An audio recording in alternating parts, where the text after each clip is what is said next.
Problem solved. Yeah, solved.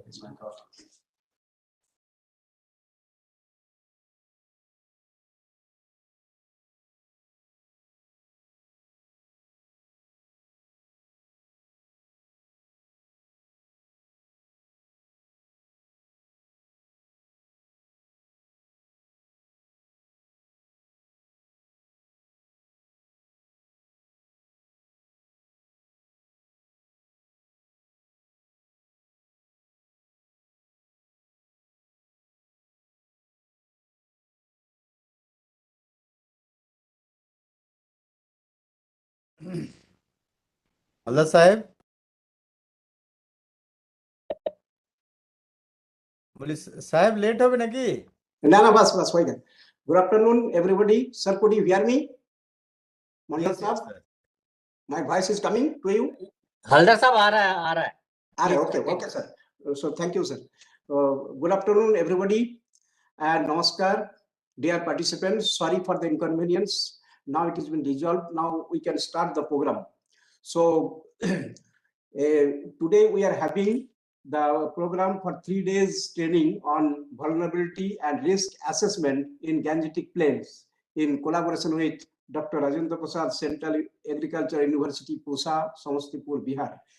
In this training program, I put my warm welcome to all of you, to the distinguished experts, our Professor Suja Prakash and Dr. Mandal and Bohgunaji, as well as Professor Jha. And shortly, we are expecting to join our this director research from that institute. So as well as our participants.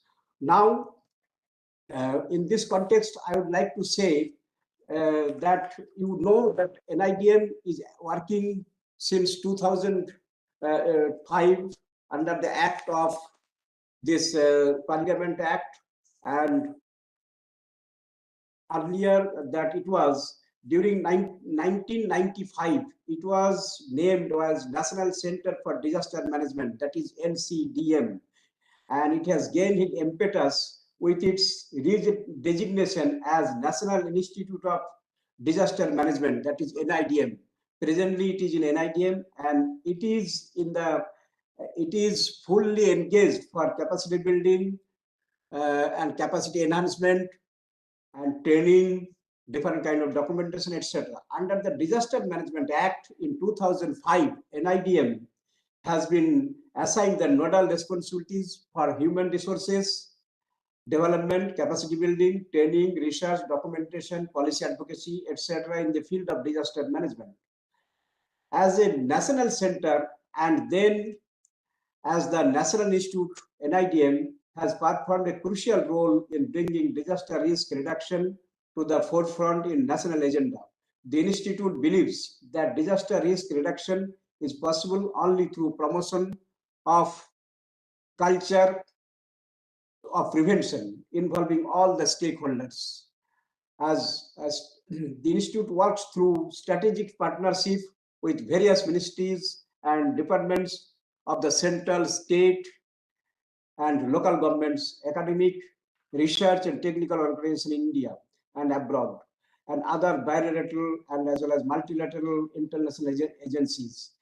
NIDM provides on its own indigenous capacity. They are fully developed in capacity building, support to various national and state level agencies for the disaster management, disaster risk reduction. And in view of the mandate, NIDM is actively engaged in quality of training on face-to-face and online.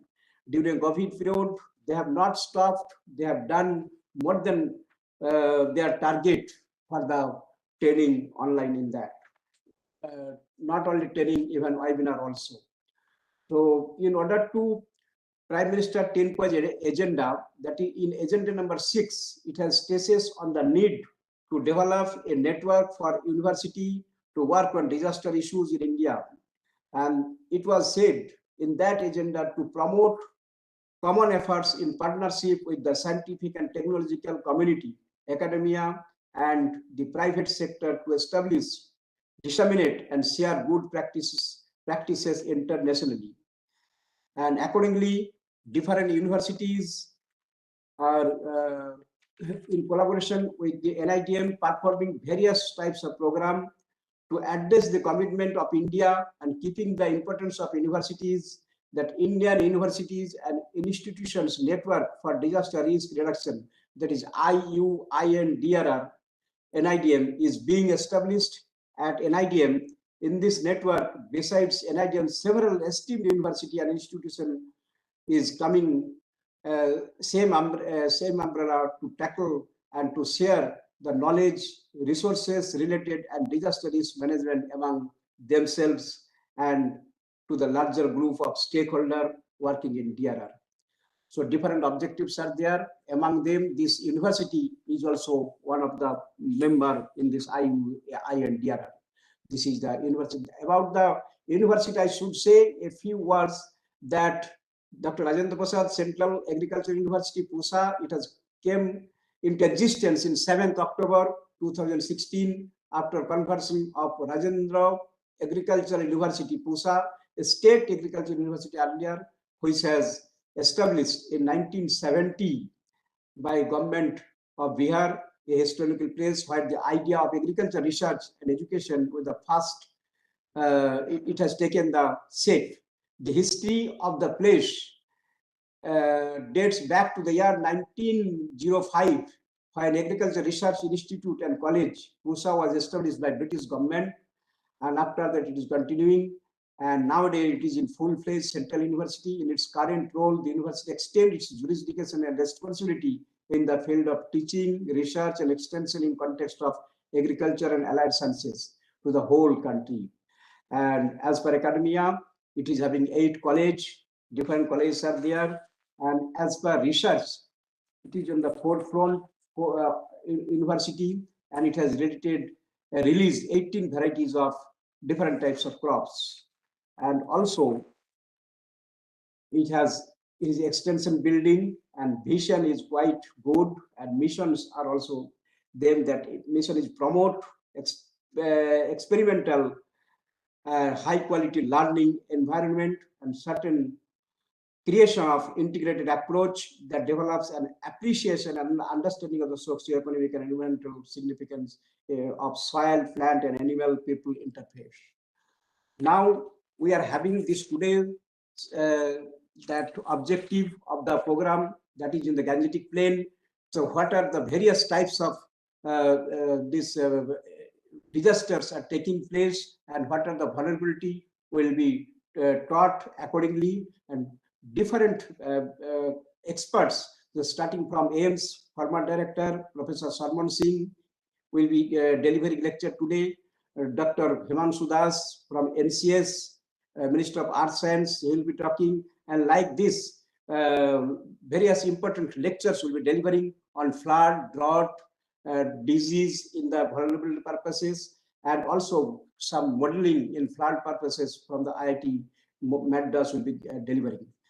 And so with this, I put my end, and I request Professor Surya Prakash Sir to put his keynote address. So before putting him, just I would like to share. So may I request Professor Bahuguna Sir, so put his, so kindly read his biodata. Bahuguna Sir, you are there? Could you hear me, Bahuguna Sir? No, then I'll tell. Professor Surya Prakash, he is head of GMR division, and as well as CBRN, Industrial and Cyber DRR divisions. In combination of these 3 divisions, he is head, and he is team leader of World Center of Excellence on landslide disaster reduction and National Institute of Disaster Management. And he is faculty in charge of 8 specialized center, that is Center for Early Warning and Communication, Safe Hill Area Development, Coastal Disaster Risk Reduction and Resilience, Emergency Operations Center, Flood Monitoring Cell, CBRN, Industrial DRR, and Cyber DRR. And he is a coordinator of Indo-Japanese Action Plan on landslide and disaster management as part of the security declaration between Government of India and Japan, signed by both the PM of those two countries. And he's member of Indian delegates at the third World Conference on Disaster Risk Reduction that was on 2015, 14 to 18 March. And he obtained his doctoral degree from IIT Roorkee, and he has been recipient of UGC National Merit Scholarship and CSR Fellowship during his studies. He has made more than 150 publications as paper, books, reports, and articles. He is presently editor in Journal of Disaster and Development. With this, may I request Professor Suryaprakash sir, so please put your keynote address, please. And now the stage is hand over to you, sir. Thank you, Dr. Haldar. Good afternoon to all the dignitaries of the inaugural program, distinguished experts, delegates, and participants for the 3 days online training program being organized by NIDM in collaboration with Dr. Rajendra Prasad, Central Agricultural University.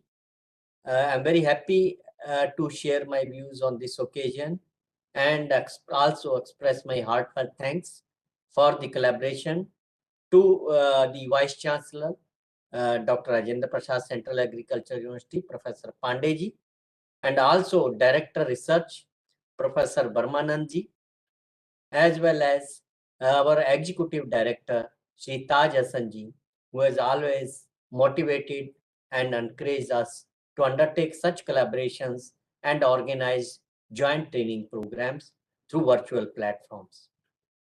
It's a good occasion that we are talking about the Gangetic Plains, which were actually a homeland to a large population of our country. It's actually the midway between midlands, you can say, between the higher Himalayan terrains and the coastal areas, which are there close to the ocean, the Indian Ocean, where we are facing some different type of hazards, which are not common in the Gangetic Plains. So plains, by virtue of their physiographical positions and the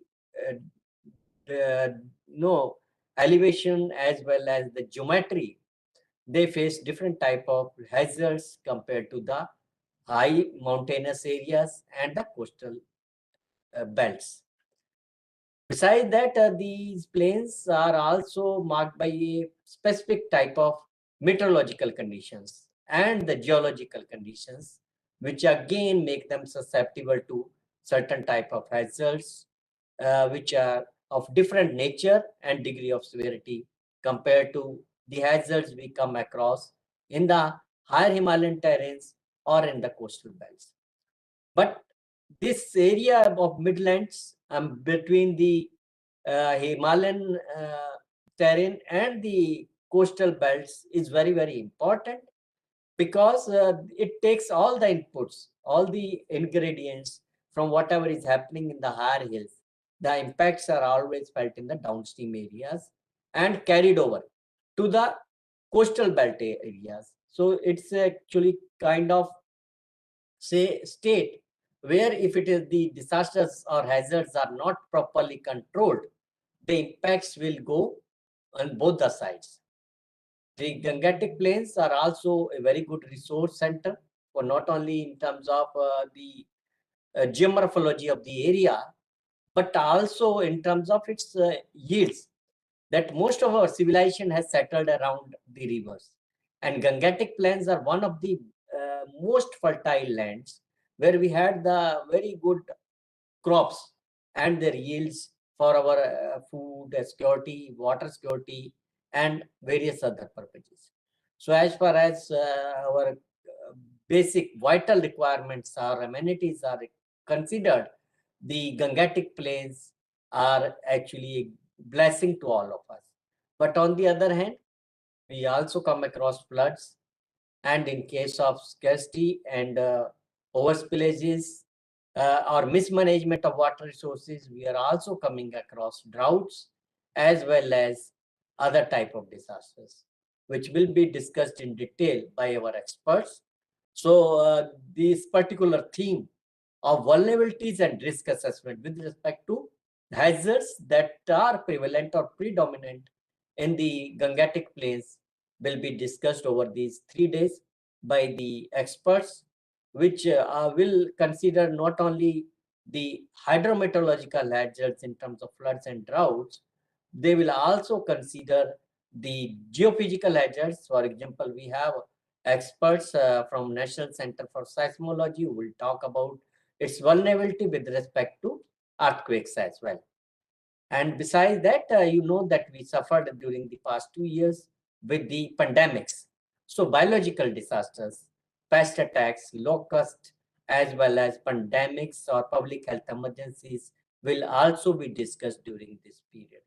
Besides that, every human being is exposed to different kind of changing climatic conditions, which is also being discussed in the current COP27 meetings.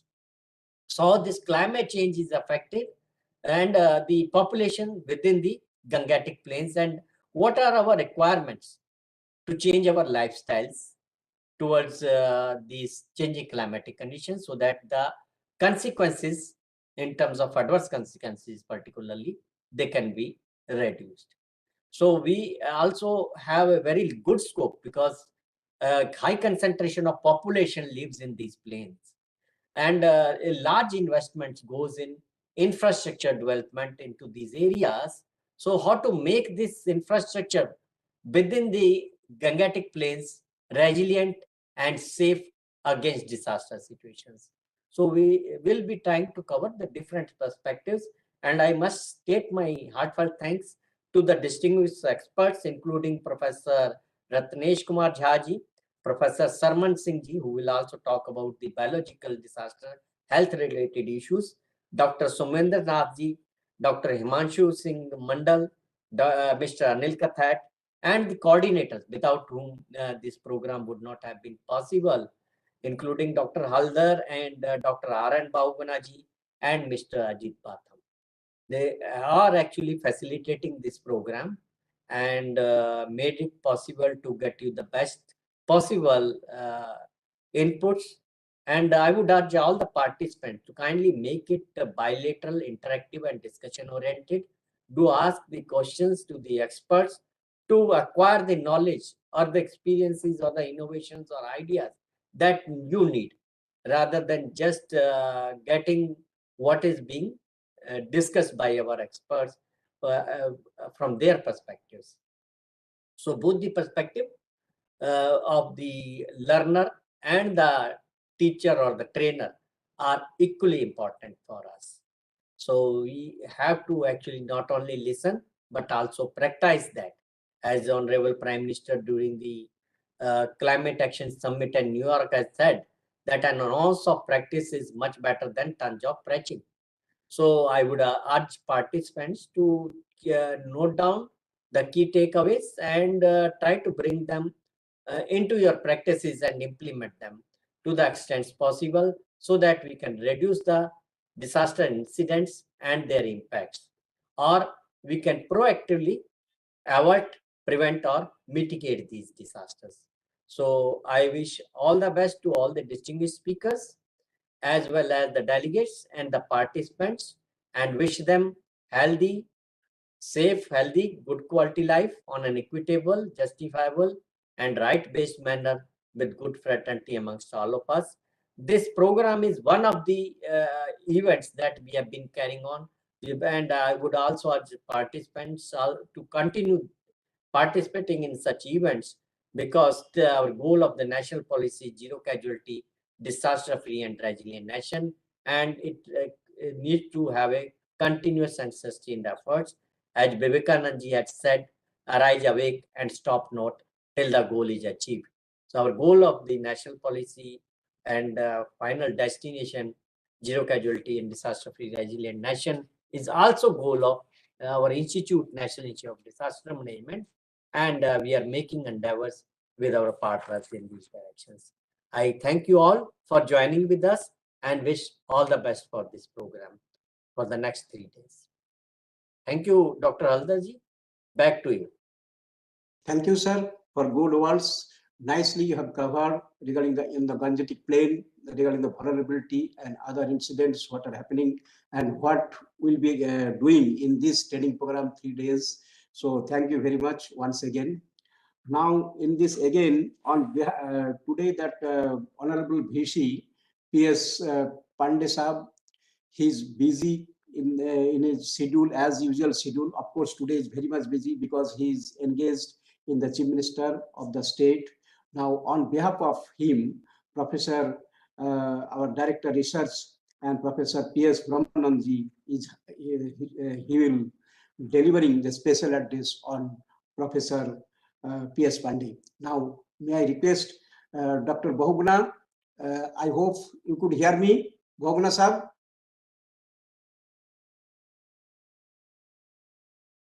Bahuguna Sahab, you are requested, so please. Could you hear me, Bahuguna Sahab? Hello? I think he's there. Yes, he's there, sir. So now he's getting ready, it seems. So Bahuguna Sahab, so please, could you hear me? You are muted. Bhogunaji, you are muted. You put it on. You make it unmute.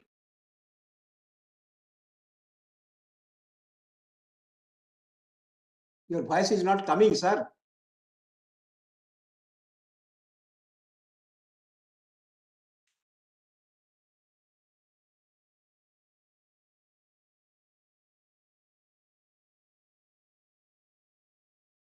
Haji Narayan Bahugunaji, he will speak about our this Professor Brahmanandji, the brief biodata.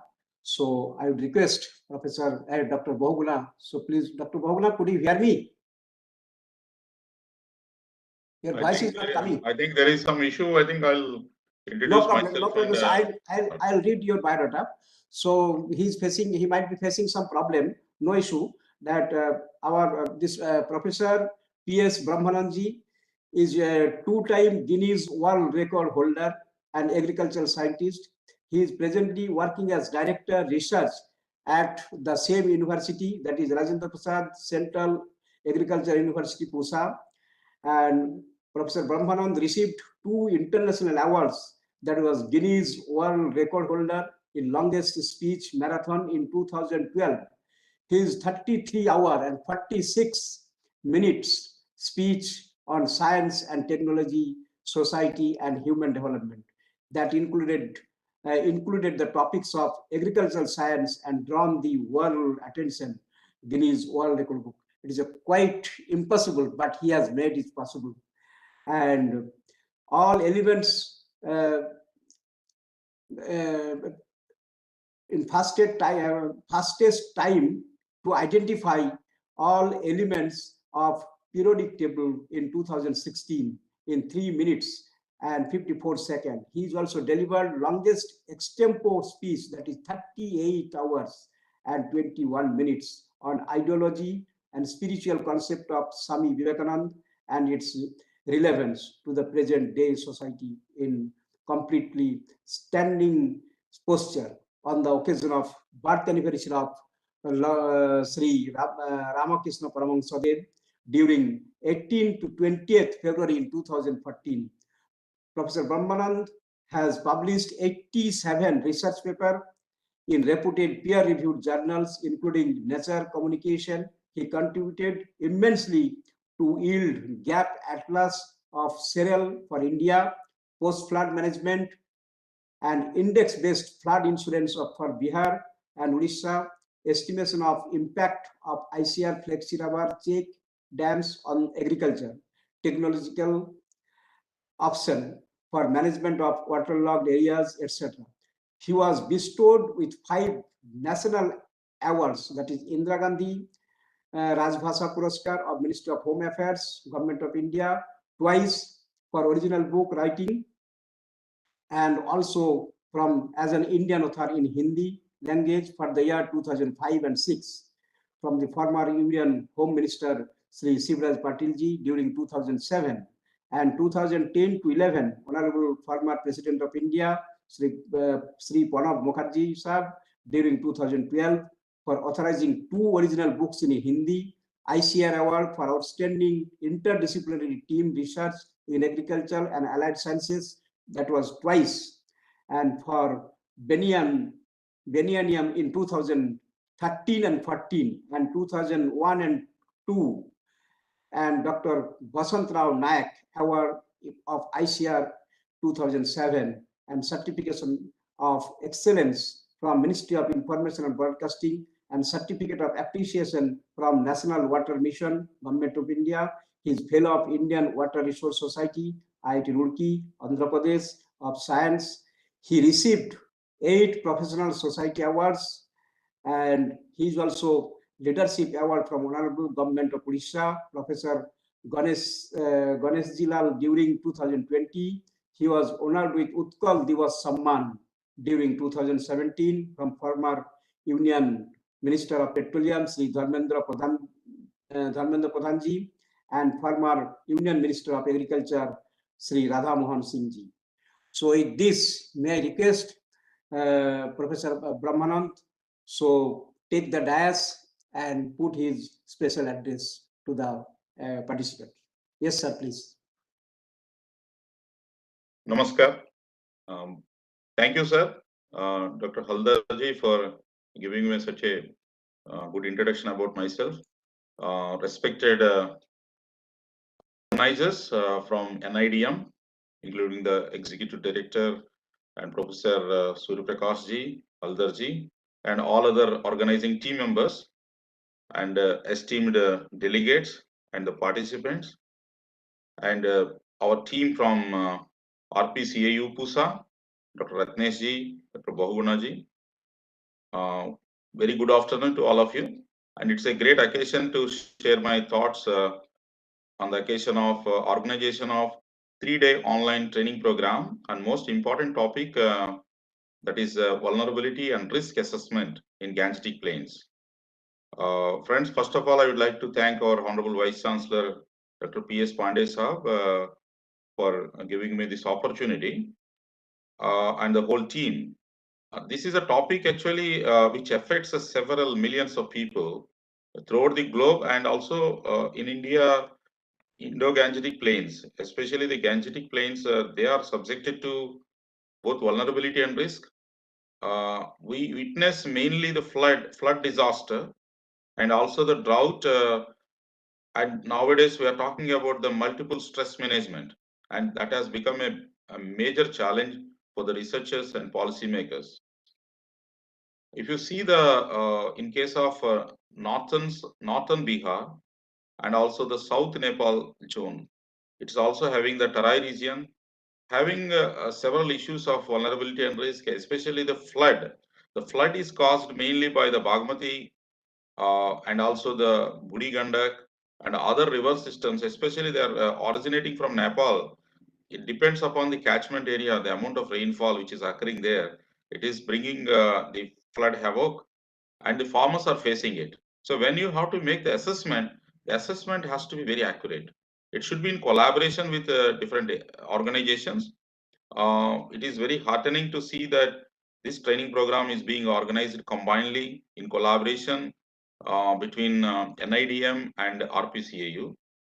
Similarly, while making the assessment, the accuracy should be such that finally the farmers who are in that particular flood prone zones, they should have some meaningful solution. If you see in case of the people who are insured, there is a Pradhan Mantri Fasal Bima Yojana for the people who are affected, especially the farmers. And this PMFBY requires a lot of technical support from the researchers. And in this line, we have tried to provide some support, technical support, in terms of especially in Kharif season when the flood happens in the Gangetic Plains. It's mainly the rice crop which gets affected, because that is the crop which is having resilience, and farmers go for that particular crop in a larger area. So what we try to do assessment in terms of the crop loss, you can say like how much the the flood hazard can make the crop loss. So to make the crop loss estimation, so we have tried to factors like depth, duration, and also the stage of that particular growth stage of the crop under which it occurs. So we developed some yield curves, yield loss curves for different, resistant varieties like Swarna Sub-1, and also some of the local varieties which are really flood tolerant and which farmers are growing, and so many flood tolerant varieties developed with the universities and also the ICR, NARS system. So in this process, what we have done, we tried to come up with an index that is called as index-based flood insurance. And based on this index, we tried to provide the insurance to the farmers in the Muzaffarpur district of Bihar. This was done in collaboration with the International Water Management Institute and ICR. The point of telling is based on that, the Union Agriculture Minister, he has provided the checks of insurance to the farmers. On pilot scale, the amount was paid, the premium was paid from the project side. The university, the RPCA is having the Center of Excellence on the climate change, especially to address the negative impacts of the disasters and which are hastened by the climate change. So under this particular context, we try to come up with some of the solutions like meaningful solutions, which will provide directly to technical support to the national flagship programs of the national government, like PMFUI, even PMKSY. So these are the programs which need the technical support, and university is very much upfront in providing the technical support. And we also seek the collaboration to take forward with the NIDM so that we will work in team and we'll try to address the problems of especially the flood disaster, and then we'll move towards the drought disaster, which is very much on the temporal scale. And the farmer faces both flood and drought in several of the common regions. We have delineated those regions and still the process is on.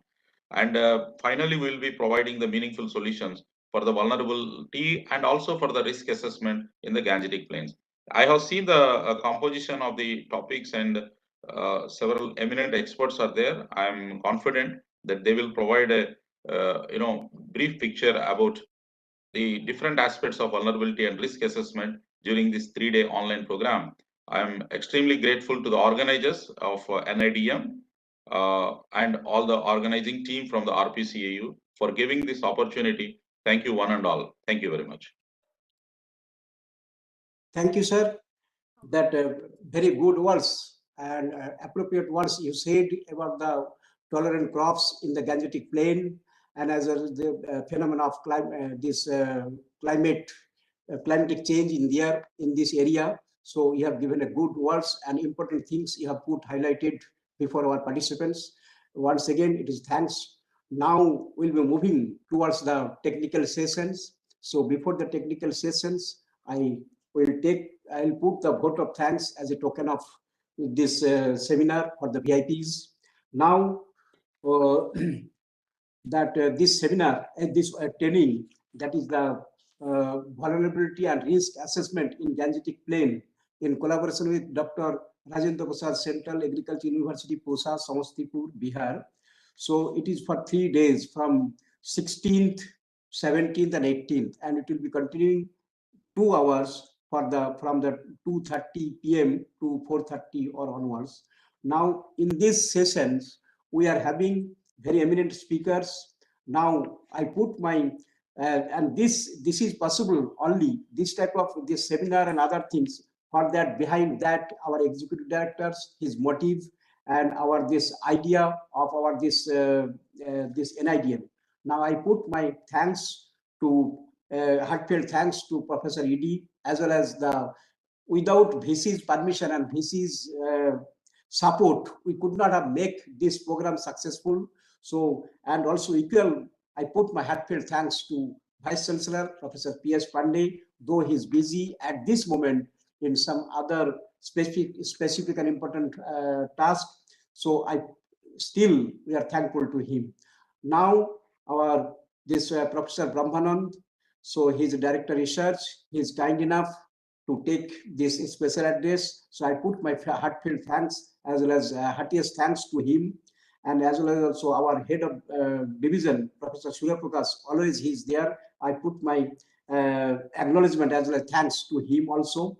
Now, other eminent speakers are with us, are eminent and former director of AIMS. We are very much lucky that today he has given the time for half an hour to grace in this season and to talk on very important topics on this. So I put my thanks to Professor Sarman Singh as well as our Dr. Mandal from NCS and other Dr. Bhoguna and Dr. Jha. So he's behind, he's along with me since last few days to take this task in proper manner, in proper shape. That's why we are here. So Professor Jha is with us. So I put my heartfelt thanks and heartiest thanks to him.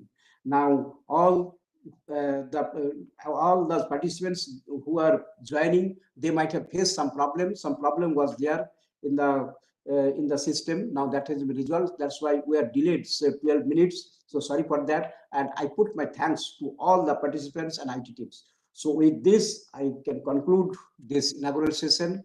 Now I hope that Dr. Bhoguna is hearing me. And Dr. Bhoguna, could you hear me? Yes, sir. Yes, sir. Yes, sir. So it is. Thank you very much. So after a lot of times, I could get your voice. So now we will be going towards these technical sessions.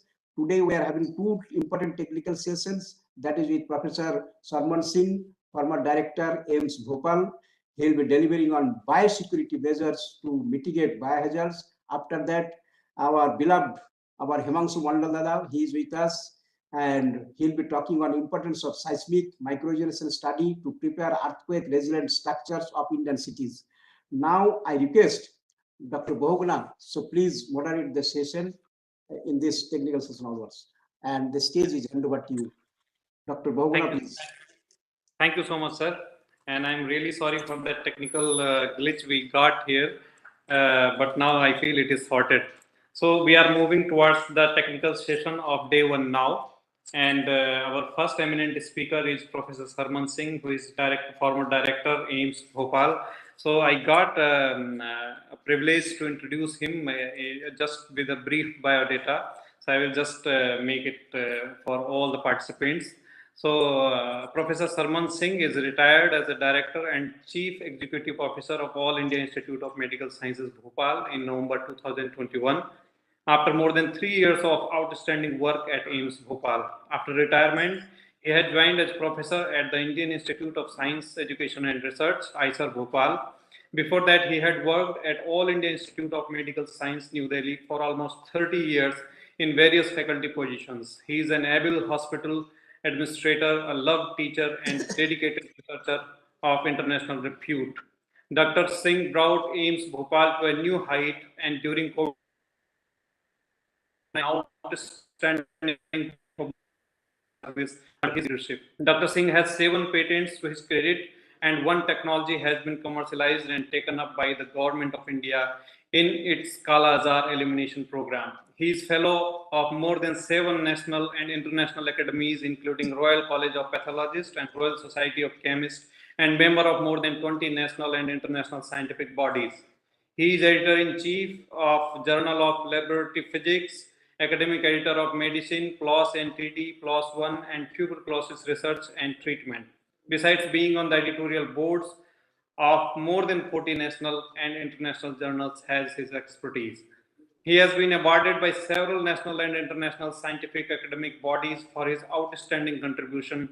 The most prestigious award he has received are Pride of India Award of Public Relations Society of India for COVID-19 related work in 2021, Dr. S.C. Dutt Memorial Oration Award of Indian Association of Veterinary Parasitologists in 2020, Professor T.D. Chugg Award for National Academy of Medical Sciences in 2019, NAMS Amritsar Oration Award for National Academy of Medical Sciences in 2019.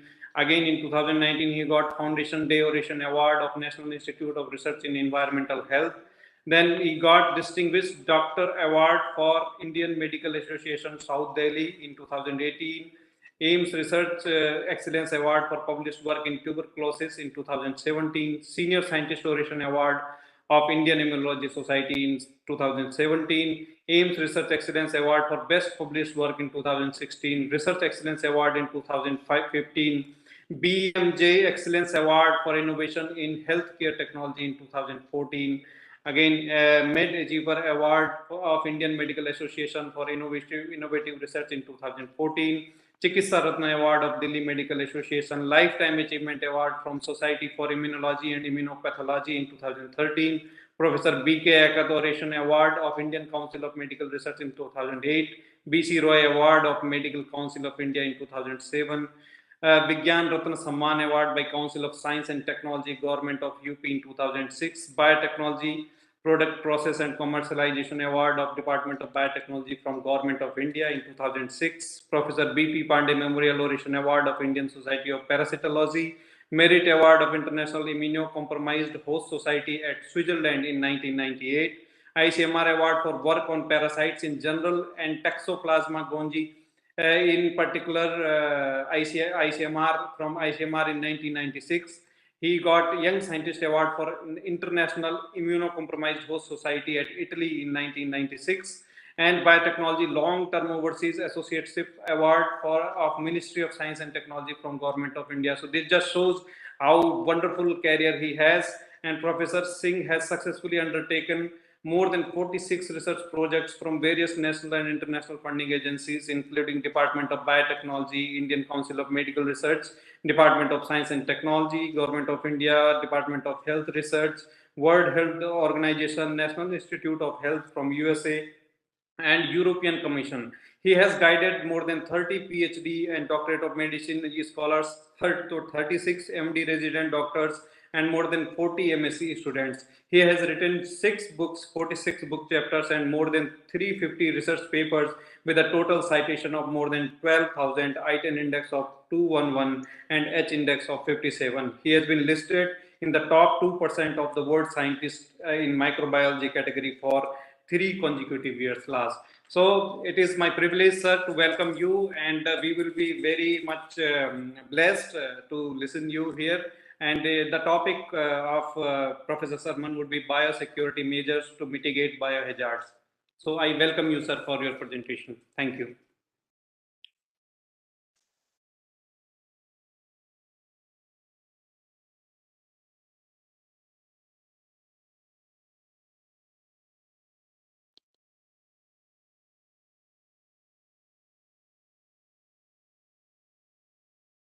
Sir आपका mic unmute कर लीजिए please.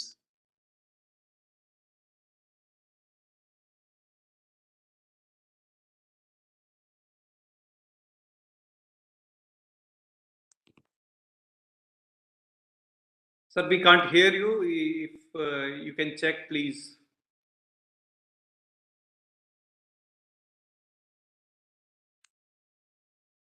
आपका mic unmute करना है sir. Now it is okay. Can you hear me now? Yes sir, yes sir. Now it is audible sir. Can you see my screen also probably? Yes, sir. Yes sir. Yes.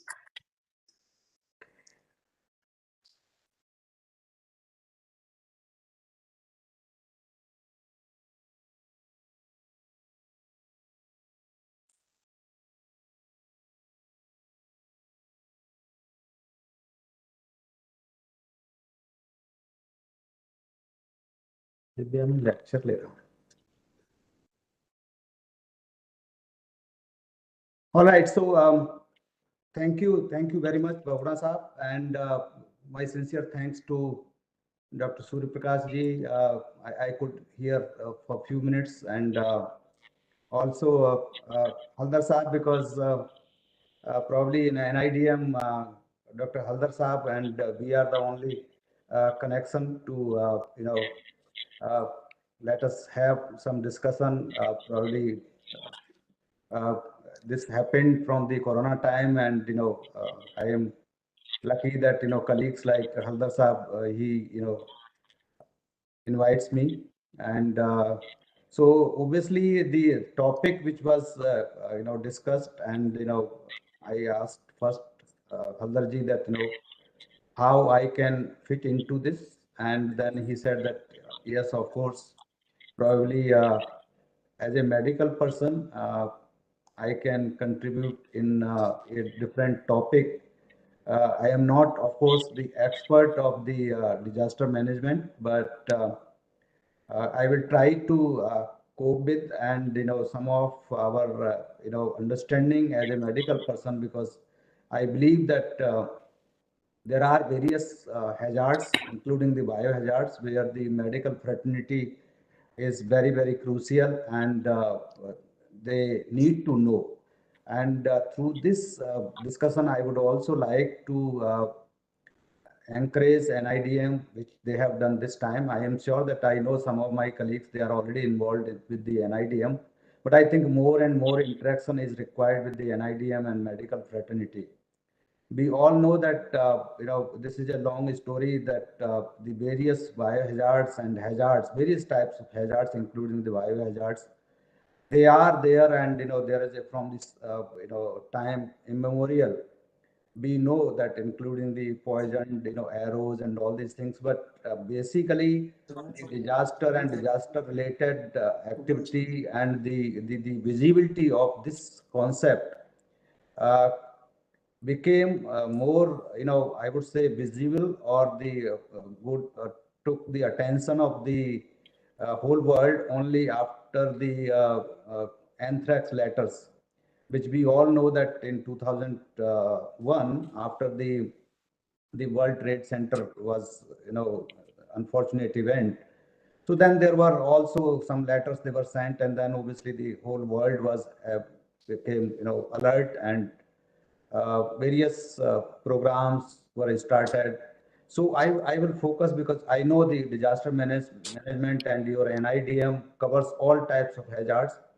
Obviously, as I already mentioned, and I will repeat again, that I am not expert in that, but definitely I would like to give some of my views on the biohazards.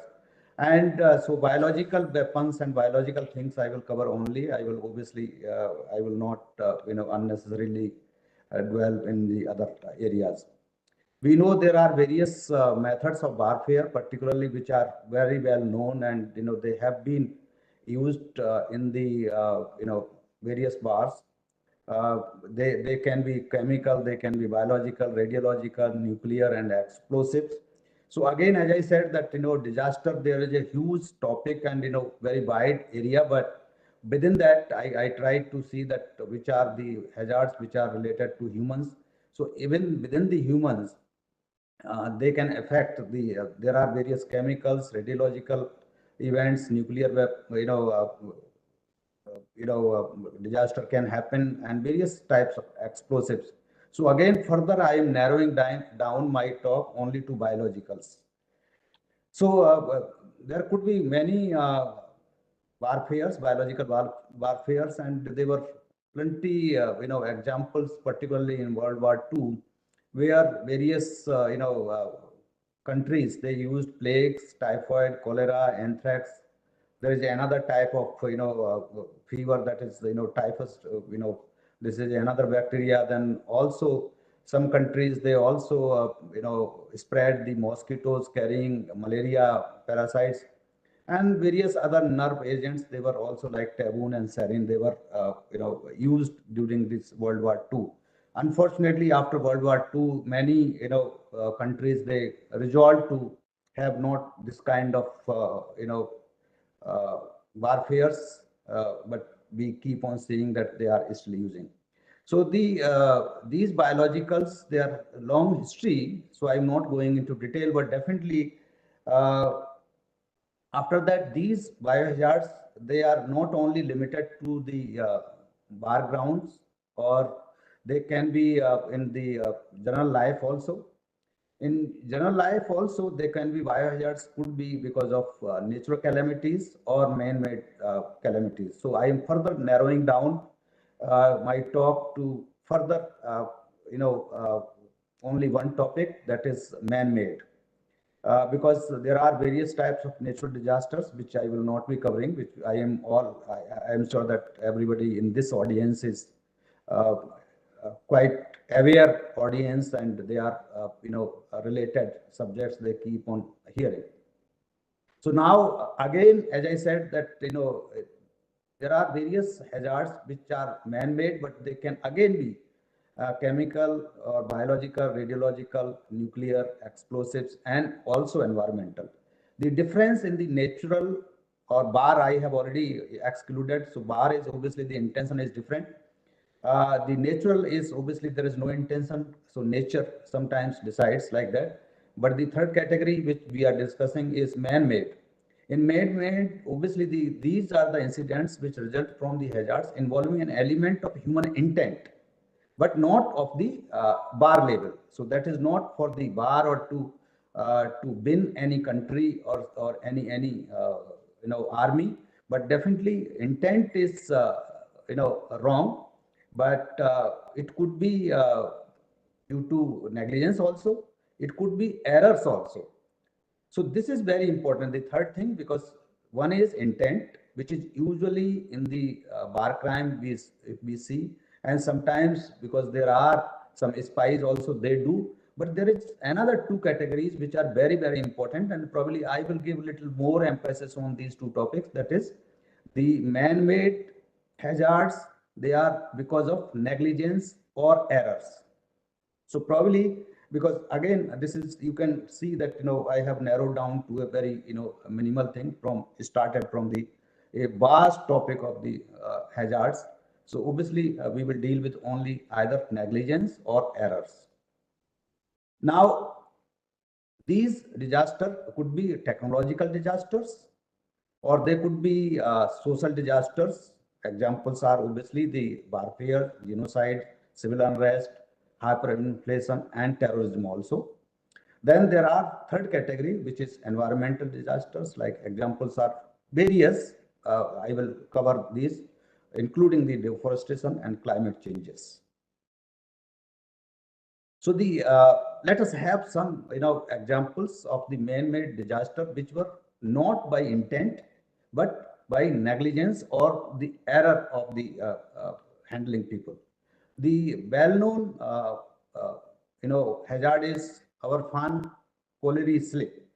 So this happened in Great Britain, in Wales, and it was long, about more than 150 years around.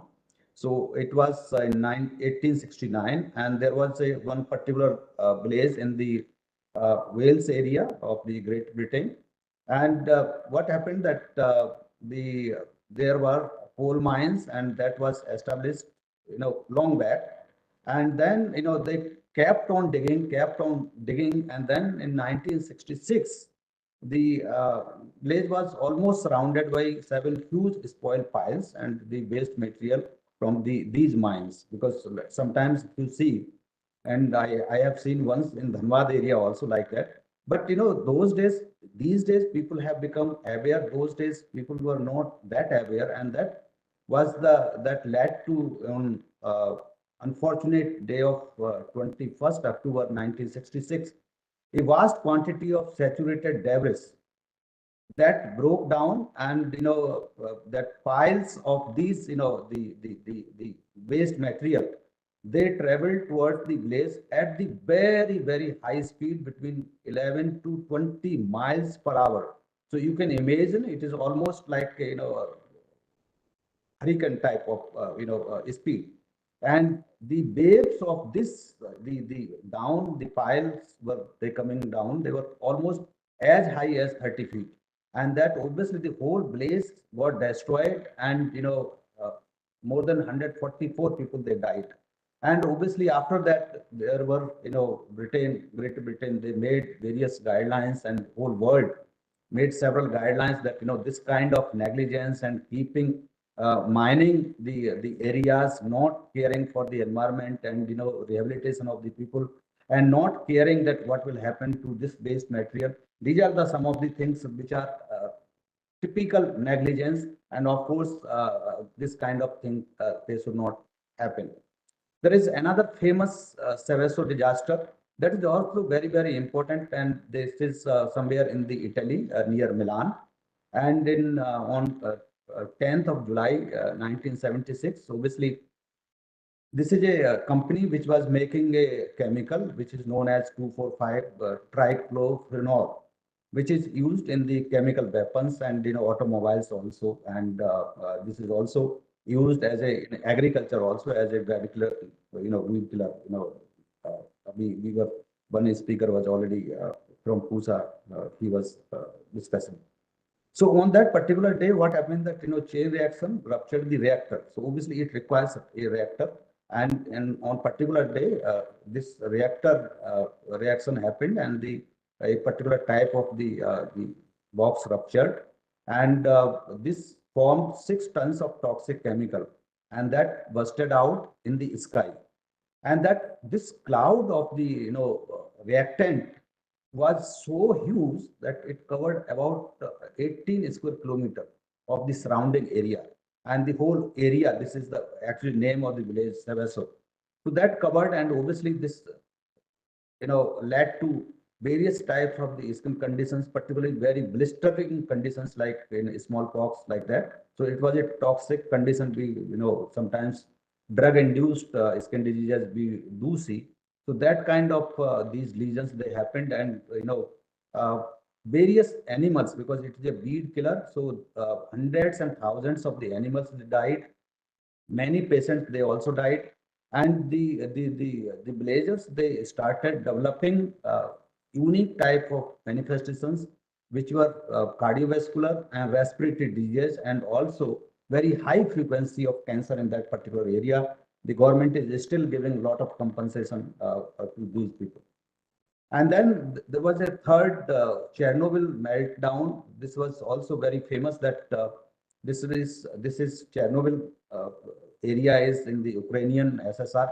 Earlier, Ukraine, as we all know, that Ukraine was part of the USSR. Then it was in near it became independent. So part of Russian state. So this was very famous, and this was the disaster, which is also very, unfortunately, very well known, and it happened in April 1986. So what happens that during a routine engineering inspection, there was a power surge. So what this gives us lesson that when the engineers they are maintaining or they are repairing or they are checking or inspecting, for that matter, any big equipment which is or the system or the industry, any chain. So in that they should be very careful that power is properly shut down and all checks are there. So protocols, or what we call SOP, standard operating protocols, should be there. So these engineers they did not follow any of the protocols. So they were doing some repair work, and suddenly what happened that there was a fluctuation in the power, and this fluctuation it could not handle this fluctuation, and obviously the reactor blown off, and that obviously this radioactive material, because it was preparing the explosive, so radioactive material was released into the atmosphere, and this explosion was so huge, and obviously there was about up to the area of 90 miles surrounding that area that got contaminated, and obviously more than this is obviously whenever there is a radioactive material, explosives they do happen.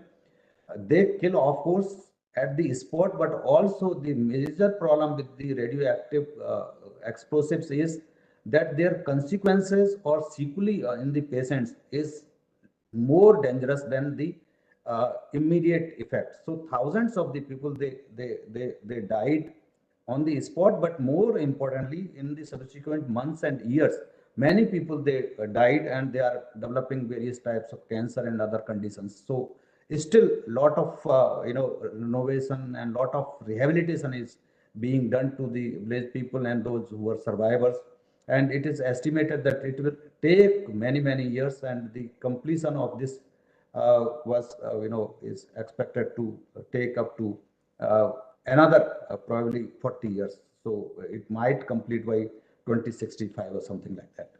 Then there is a very interesting asbestos disaster of the Libya. It happened not any other country. It happened in USA.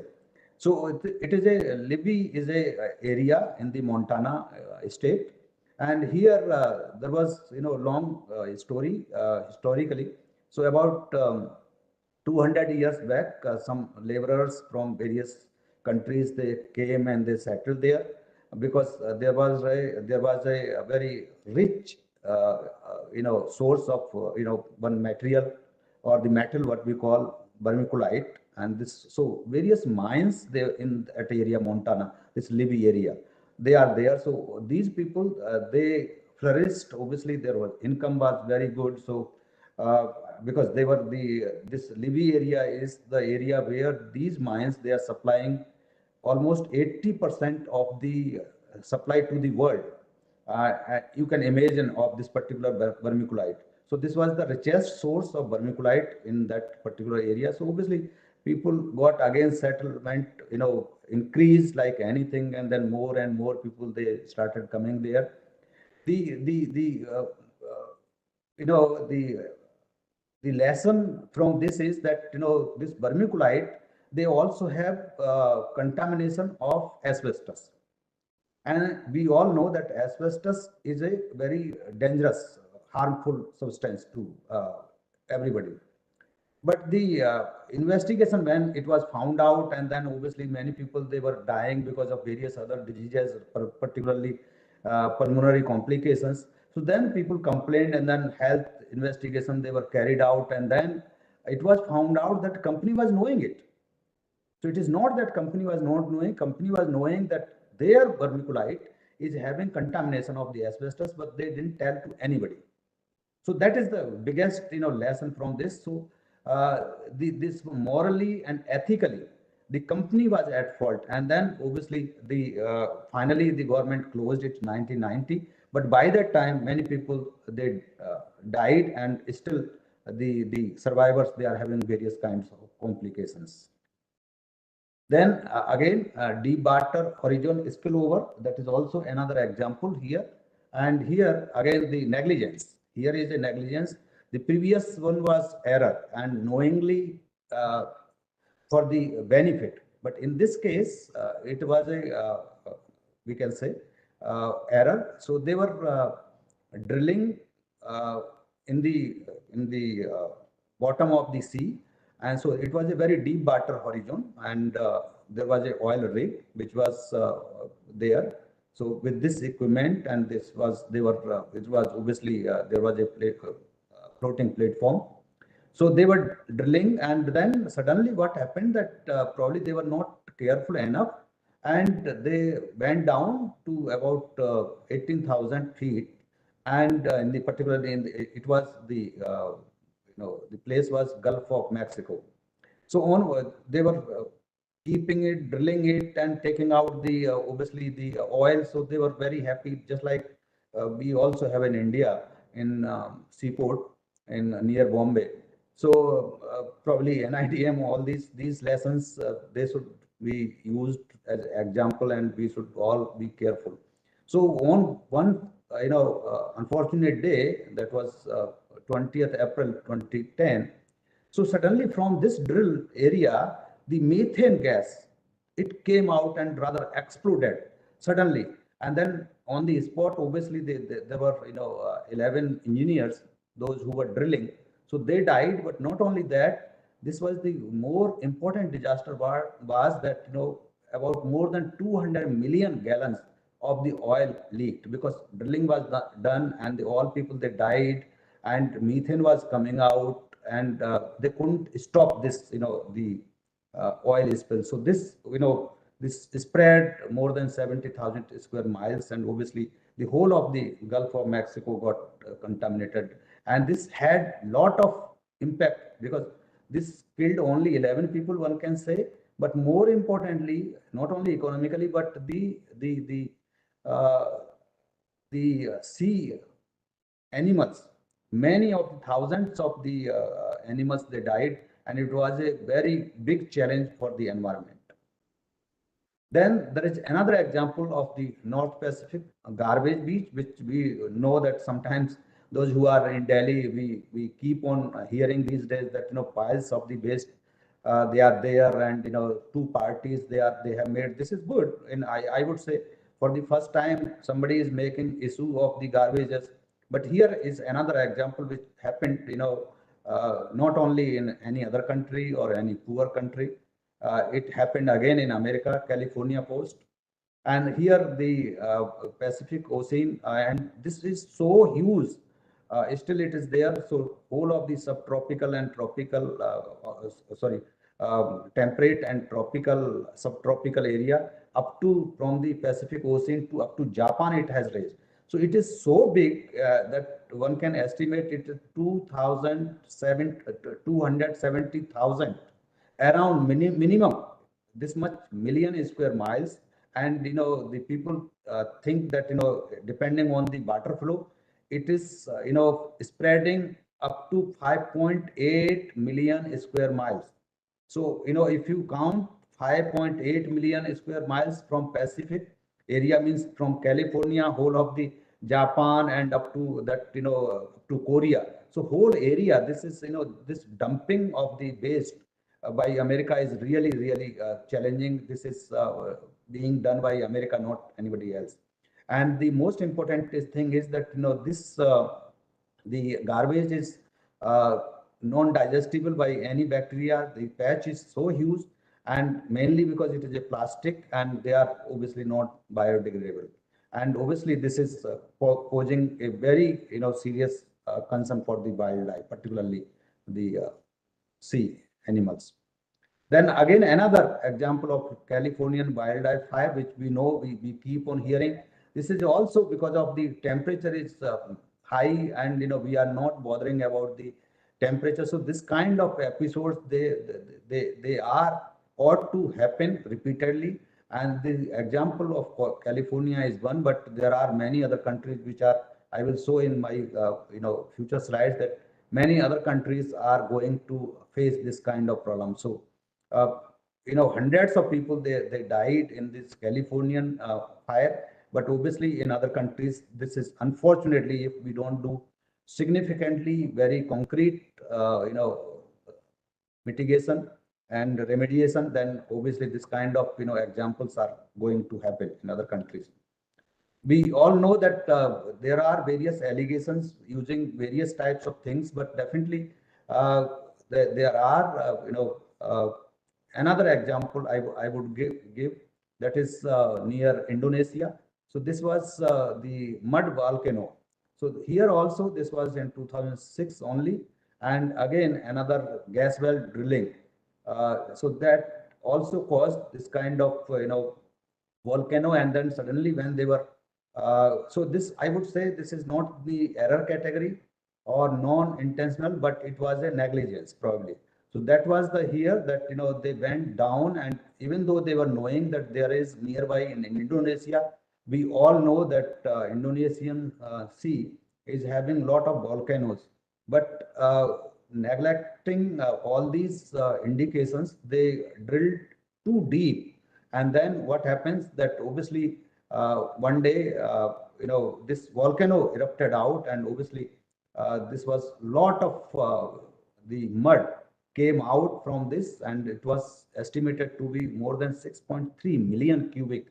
And that many people, particularly on the site, about 11 people, and later on many people, they died or they became homeless, or the wildlife sequences, they were very unfortunate for that.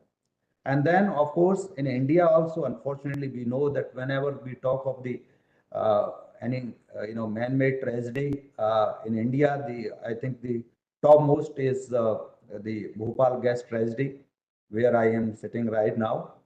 So this was obviously the night of the 2nd December 1994.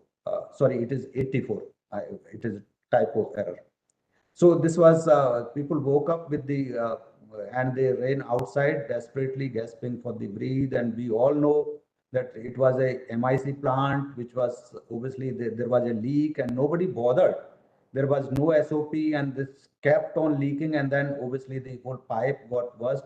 So this was obviously lakhs of people, they died. And probably in terms of casualties, probably in the whole world, the Bhopal gas tragedy is the biggest casualty, where more than 10,000 people died. Nowhere in any disaster so many people they have died. We know that in India another is negligence again, because the fire clearance and other things, they were not taken, and because of unfortunate corruption. And this Emory Hospital, Kolkata, and here about 89 people, including 4 staff members, they died. So, and particularly children and other those who were admitted, they came to hospital for betterment, to get new life, but unfortunately they lost their life. So this was also critical and very typical example of negligence, and how our licensing system, they can lead to various types of disasters, which are you can only pass your remorse or other things, but nothing happens. The person who has lost the life, you can't bring him back. Then there are several other incidents in India. Obviously, we know that another incident in Calcutta which happened in 2009, Greece Park Kolkata flyover collapse. We know Lalita Park building collapse. We also know Varanasi flyover collapse. We very well know historically, it is also known that more than 520 people they died in Kumbh Mela stampede of Allahabad in 1954. But again, if you remember, there was another in Haridwar. Another example is the third example of the Kumbh Mela is the COVID. Last in 2020, the Kumbh Mela, all technical people, medical people, we advise that there is nothing. The sky will not fall down if we do not have one year the Kumbh Mela. But in country like India, we our emotions and the religious, particularly emotions, they prevail over anything, any logic or anything, unfortunately. So that is there. And then again, these people, they not only they died there, various sadhus and pilgrimages, but also they spread the corona to various areas. And there are various other religious occasions where, including the recently, there was another stampede in Korea also. Probably you might have heard very recently about this October month only. And then very recent one is the Morbi hanging bridge collapse. That is also not only corruption but negligence also. So both corruption with negligence. So all these things, they combine. And obviously there are other casualties they can happen. So they are the disaster. But another disaster is probably which we think that how environment can play very important role. There are on the right side, if you see, these are the some of the environmental pathogens which are usually seen in the environment. And whenever we are not caring for the environment, we are destroying our forest areas. These are the diseases which can happen, and these are obviously they take epidemic forms. So therefore, it is also very, very important that the One World Health. That is the reason that these last 20 years or so, lot of understanding has been made that if we want to survive or we want to live healthy, the humans cannot live healthy until otherwise we care for the animal health and the environment health. So one's health is everybody's health, and everybody's health is your own health. It cannot go in isolation. So that is very, very important. There are the animal health is not only to take care or the treat animals, but also there are various diseases which spread from animals to humans, but also other way around. If you are cutting the forest, you are reaching to their natural habitats of animals, then obviously you are bound to spread many diseases which you may or may not be knowing that you are having these diseases, and you can transmit to these. So these are the some of the diseases, and obviously we should be careful to environment. And environment obviously takes very, very crucial role. So these days we know that even though there are, if you see all technical people, the government of India is also, state governments also, they keep on teaching you, they keep on advising you, they have some funds available also for One World Health and to take care of our environment. But again, because of the vested interest, our environment is being destroyed. And then obviously these kind of things, they are leading to various kinds of global disasters. And that is because the economy is improving, there is a globalization, there is obviously the migration from one place to another, those countries or the areas which are doing better, obviously the people migrate there. So migration is another problem, and the materialistic life in last 50 years or so, it led to various pathogens to colonize and the new territories, and evolve new kind of disease forms. And then all these things, they are leading to various examples. The typical example I will give you, SARS, obviously, that is there. And if this was not a negligence in the particular market area or in the one particular country, we could have not lost so many lives. There are other diseases like tuberculosis, influenza viruses, and there are many other bacterial diseases also. They can spread through these modes. We also know that the about 60% of the diseases, they come from the animals, and it is not only that they are the only source. We also give them many diseases, and they obviously the all microbes, they can be used as bioterrorists, bioterrorists also. They can use at any time. So we have to be watchful at every time, but also at the same time, we should be careful and concerned about our environment, because many of the times any bioterrorism can happen, but we will not be able to identify or pinpoint that whether it was a bioterrorism or it is because of the environmental mischief we have done. So now this is the example from where corona came, which probably you might be knowing. Haldarji was there, so probably last time also I showed to this slide. So our habits, our colonization, our migration, our globalization, our materialistic behavior, and the everybody these days, they try everything. So here, this is a market in China where the various types of meats. In China, it is famous that anything which moves is a food for them. So this corona came from here, and this was probably the one doctor who identified that some patients, they developed these manifestations. They all visited this market, or they were having contact who had visited this market.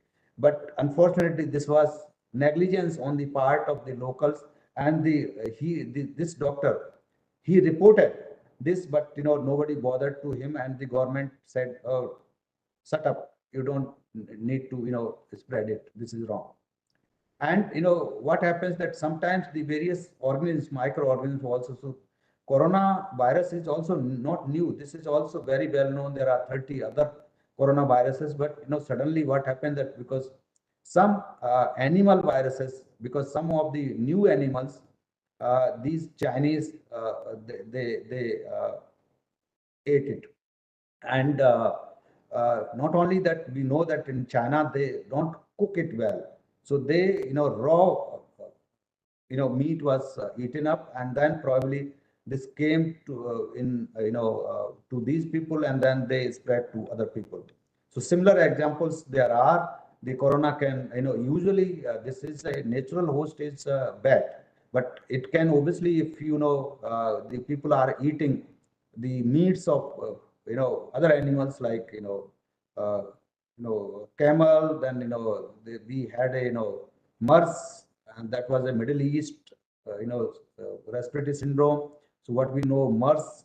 Then in China we eat all kind of cats, all kinds of animals, including the pangolins. So new one, this was probably is considered to that the obviously the bats eat, or they they prey on the pangolins, and pangolins obviously they get infected, and pangolins meet these Chinese they took, and then obviously they got infected, and then they spread to whole world. Now, why I'm emphasizing, because all these things, there is a behavioral change, whole behavioral change. So that's why I am saying that many times we were worried about, and we mentioned that earlier in the First World War, Second World War, there was a various bioweapons they were used. But these days, there is no need to have, world wars. We are having daily, in our life, every country, every society is having, on daily basis these wars. And these wars are environment. We are not caring. We have become materialistic. Everybody wants, very nice vehicles. We need very nice, air conditions and everything. And that is leading to the change in the surface temperature. And that is probably going to have lot of consequences, which I will give you some of the examples to you. It is projected that if by 2050, if we don't do anything, there will be change of about 4 degree. And 4 degree, one can think that, those who are not technical person, they can say that 4 degree temperatures, kya karega? Nothing will happen. 4 degree is nothing. But globally, if you see 4 degree temperature means disaster. This is going to become a disaster. Major disaster is going to happen. Probably people like us may not be, there to see. But unfortunately, by 2050, it is estimated that if we don't do really something very concrete and quickly, so on one side, we are having the temperature very high, and this will have lot of complications, including the unrest in the societies, and the glacier and all these melting. But also there will be drug resistance, and by 2050, it is said that there will be so many bacteria and other organisms. They will kill many people, and we will have hardly any effective drug against these bacteria and other microorganisms. So we will have from both sides. So on one side, various bacteria and microorganisms which are resistant to current drugs, they will be killing, infecting on one side, and on another side, we will have obviously very high temperature and other things. So we will have environmental issues. So then obviously this is going to happen, and then here you can see why I am emphasizing that India will probably, these countries like Australia and India and Africa, we will have really very high temperatures. So that is something very, very important if we don't do in later years. So this is, again, we see that how the migration and urbanization is leading to various kinds of conditions. And then, everybody globalization, manufacturing and all these things. So anything like in Corona, anything happens, obviously the crowd is major source. The people are migrating and colonizing in very dense populations. And then anything like Corona happens in future also. Corona may not be the last epidemic. There are many epidemics, they might come. So if this happens, obviously this kind of urbanization and particularly clubbing or the clustering of the population may lead to this kind of situation. We know those who are in Delhi or nearby areas, we know that how the unclean air is impacting our health, particularly respiratory and cardiovascular system. So not only in India, but it is happening because again, this is everything is happening. We are not caring for our environment. We are only, we want to live in luxury. So we are concerned about our own luxury, but we are not bothered about, the environment and those who cannot afford luxury, what will happen to them. So that is really, really very, very important. So what effect will have this in last, next, 30 years or so? Obviously, the earth will be more warmer. It will have drier. They will have various subjects to more intense rainfalls because it is a vicious cycle. So there, obviously, there will be more rain at one point of time, and then dry areas in majority of the duration. Then obviously there will be more intense storms, and obviously the sea level, because glacier will be melting, so the sea will rise to about 20 centimeter. 20 centimeter rise means there will be obviously many floods and that kind of tsunamis and other kind of things. And then it will have the not only this, this will have the effect only on the sea level rising, but it will have the various effects, and they will cause various diseases and injuries. So there will be indirect effect and direct effect. Obviously, we know that direct will be thermal extremes and floods and storms, but indirectly there will be many vector-borne diseases, because we know that there are millions of millions. If you see that the weight of the insects as a whole, if you see, it will be one continent. The insects which we don't see many times, they are, in the forest areas and all this. So these vectors, they might, even though we know that mosquito and other vectors or insects, rather in common language, they are known as insect borne, but for vector borne. So these various insects, we know that, they transmit diseases like mosquito, but many other vectors, they might, create this kind of conditions, and then they will transmit the diseases. There would be other infections also. There will be, obviously, there will be droughts and other things. So there will be food shortage and worsening of the pollution, and there will be, obviously, there will be no food. Then there will be food, social disruption, and that kind of situations. So climate will have, obviously, this kind of all pathogens, and they will lead to various kind of diseases. And therefore, it is very, very important that we should take care of our environment, equally important. Sir, sorry to interfere. Yeah. So, if you don't mind, then may I request, so within 5 minutes to conclude. Sure. The second speaker is there, and by 5 o'clock, I have to complete it. Okay, Yeah, sir, please don't mind. Sure, I will. So obviously, the various vector-borne diseases I have already, so I will not repeat these. And again, there are, various insects, they can transmit various diseases, there are ticks, and there are, other diseases like leishmaniasis. They will have the impact on the leishmaniasis. So example is that, about 100 years back in, South India also, leishmaniasis was very common, but, now if you see in 1970s from the South India, it disappeared. And now from Assam, it is migrating towards the Ganges River area. And now it is, if you see Ganges River side, it has reached up to Uttarakhand. So this is probably historically, if you see, this is another one example, very important one. And then there is another parasitic disease, which is also very, very important. This is also having very direct, association with the environmental things. So if you see in South India, it is a highly prevalent. And why, I will show you in the next slide. And then if you see in the Western India, that is Gujarat, it is comparatively much, much less. And the reason is here, if you see that the hot and humid air in the South India and dry heat in the, Gujarat areas, so that is leading to. So this parasite requires hot and humid air, and that is the reason that, infection with this parasite is more common in South India as compared to North India. And therefore, we should, for mitigation of this kind of disease, we should we considerate about our climate, and therefore how we can be concerned about and what we can do for the climate change, that we should reduce the use of oil and coal, increase uptake of CO2 by carbon sinks, and we should capture, store, and reuse emission, in other words, renewable energy. And then obviously we should adopt many things. We have to adopt, because we should come out from the luxury life, and then environment friendly, our living should be promoted. And then obviously the biological agents, they could be another risk, man-made risk again, where the biological, probably some of you might be knowing that 5 countries we are storing the smallpox virus also for the basic purposes. But there are other where, other very high risk organisms, they are being maintained or for the laboratory work, and they are they are cultured or manipulated.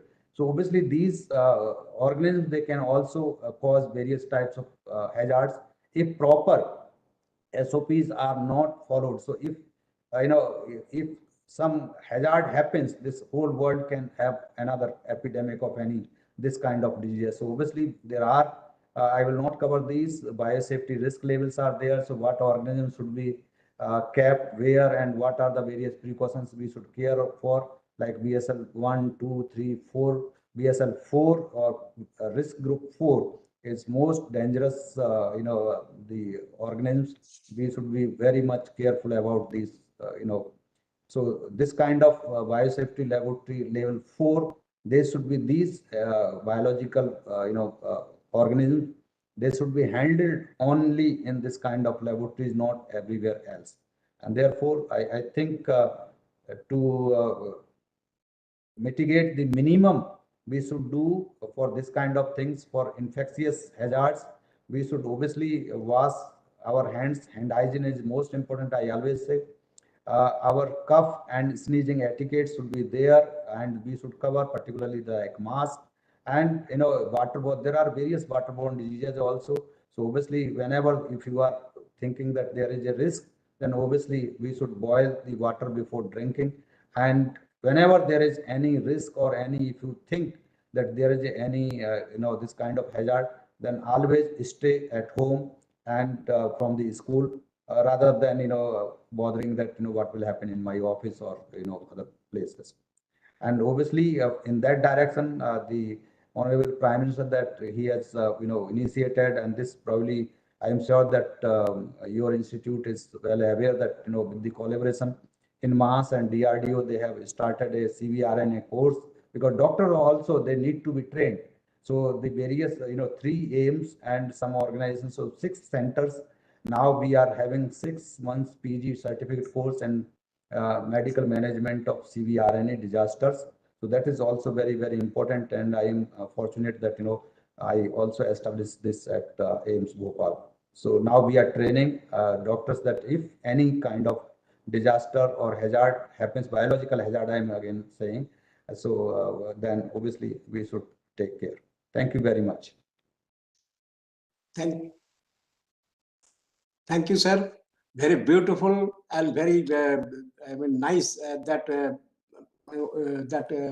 case-oriented lecture you have given. Though you are a man of medicine, but still that man-made disasters you have explained, say quite 100 years back onwards. Several case studies you have given. It has given a very insight to us as well as these participants. And also we know that animals are there. In the animal, wherever they are compelling the different disease, where the COVID, it was raised from SARS CoV-2, and it was theirs. And I feel that now onwards we will not face any that type of disease. At least a lot of, more than 2.5 years we have faced this COVID, and of course nowadays it is low. What I feel, sir, and it will give some relief at least for few years. Of course, we do not know when that what type of disease will be coming. Nobody knows. But main culprit is the climate change. Due to the climate, it is happening all the things. And you have, sir, saying that during 2050, that we are expecting 4 degree warmer in comparison to present normal temperature in all season. So that will be the fatalities to all. We do not know what is going to happen, but still then we have to be in measure, we have to take precautionary measure, and we have to be prepared for that. So sorry for the disruption. We know that it was very beautiful lectures. But still one more lecture and we have to close it by 5 o'clock. And we are very thankful to you, sir. We got you in this today's lecture. Definitely. Thank you, Allah, sir. And we'll be keeping you again some wiser also. Thank you, sir. Namaskar. Now, may I request Dr. Bhogna, so please introduce our Mandal Dada for the seismic lecture. And I would request Dr. Mandal, so please confine within half an hour. So, Dr. Bhogna, so please introduce him. Yes, sir. Thank you so much, sir. So, our next speaker would be Dr. Himanshu Sekhar Mandal, would be talking about importance of seismic microzonation study to prepare earthquake resilient structure of Indian cities. So, before he starts his lecture, I would like to brief his prior data for all the participants. So Dr. H.S. Mandal obtained his MSc Technology in Applied Geophysics in the year of 95 and PhD in Seismology in year 2013 from the Department of Applied Geophysics of IIT Indian School of Mines, Dhanbad. Consequently, he also obtained PhD in Seismology and Masters in Disaster Mitigation from International Institute of Seismology, Earthquake Engineering and Building Research Institute, IISEE and BRI, and National Graduate Research Institute, GRIPS, Tokyo, Japan. He has more than 26 years of working experience in geosciences in the different government departments. He first started his career to work in Central Groundwater Board, Ministry of Jal Shakti, Government of India, posted at Ahmedabad, Gujarat, where he worked for 5 years from 1998 to 2003 for groundwater monitoring and exploration using geophysical techniques just after Bhuj earthquake in 2001. He worked for water sanitization and post-disaster relief rehabilitation work at Bhuj, Bachau, Anjar, Dudhai and Gandhi Dham and surrounding earthquake affected localities. Later on, he joined Indian Meteorological Department as a scientist and meteorologist. In seismology division of IMD, he initiated many projects. Out of that, one flagship program on seismic microjonation of National Capital Territory Delhi on 1:10,000 scale. Presently, he has a vast experience in geotechnical, geophysical investigation, soil response analysis due to incidents of an earthquake wave. He has published more than 50 papers in national and international peer-reviewed journals. Presently, he is looking the seismic microjonation of 30 cities in India. His research interest is probabilistic seismic hazard analysis from rural to urban areas to meet the sustainable development goals. He is also life member of many lean societies like IMS, IGU, JICA, BIS, IC, ISR, Gujarat, etc. So I welcome you, sir, and we all are fortunate to hear you today. So thank you so much, and we welcome you for your lecture. Thank you, sir. Am I audible? Yes, Yes, sir. sir, very much. But please keep in mind the time. Okay. Thank you, Dr. Bahuguna Sahab, both for citing my citations. Thank And you, sir. also thank you to the organizer, basically Dr. Halda Sahab. So he told me to give a lecture on earthquake and vulnerability at the Indo-Gangetic plain. So based on that, I have prepared a few materials here. As the time limitation is there, as already Halda Sahab told, so just I have to make it shortcut. But I have to see how shortcut I can do this. So what is the importance of seismic microjonation to prepare earthquake resilient structures in Indian cities? Mainly, today's topic is the vulnerability and risk assessment in Indo-Gangetic plains. So vulnerability and risk assessment is a very challenging job for us. So now, as I am working in National Center for Seismology, let's see that recent earthquake, 6.3 magnitude earthquake occurred in Nepal. So within this, that its intensity map, you can imagine that how it spreads. So it is an as that at the center epicenter at the Nepal, and then as we go away from the epicenter, that earthquake intensity decreasing, but it is widely affected to the entire Indo-Gangetic plain. So what is the reason behind it? That much ground motion, even as a National Capital Territory region, that good shaking within the structures, buildings. So few things we have to be checked. So how can we say this, that these earthquakes occurring? So we have has a center of excellence to measure the seismic epicenter, earthquake magnitude, location, origin time. So these are our national seismic station, about 152 stations across the country. So these stations, whenever an earthquake occurs within our country or magnitude of 5 and above over the globe, we can catch it and we can locate it, which is the location for this earthquake. Similarly, that earthquake also we have located, and this earthquake information we disseminate within fraction of second, means 1 minute or less than that.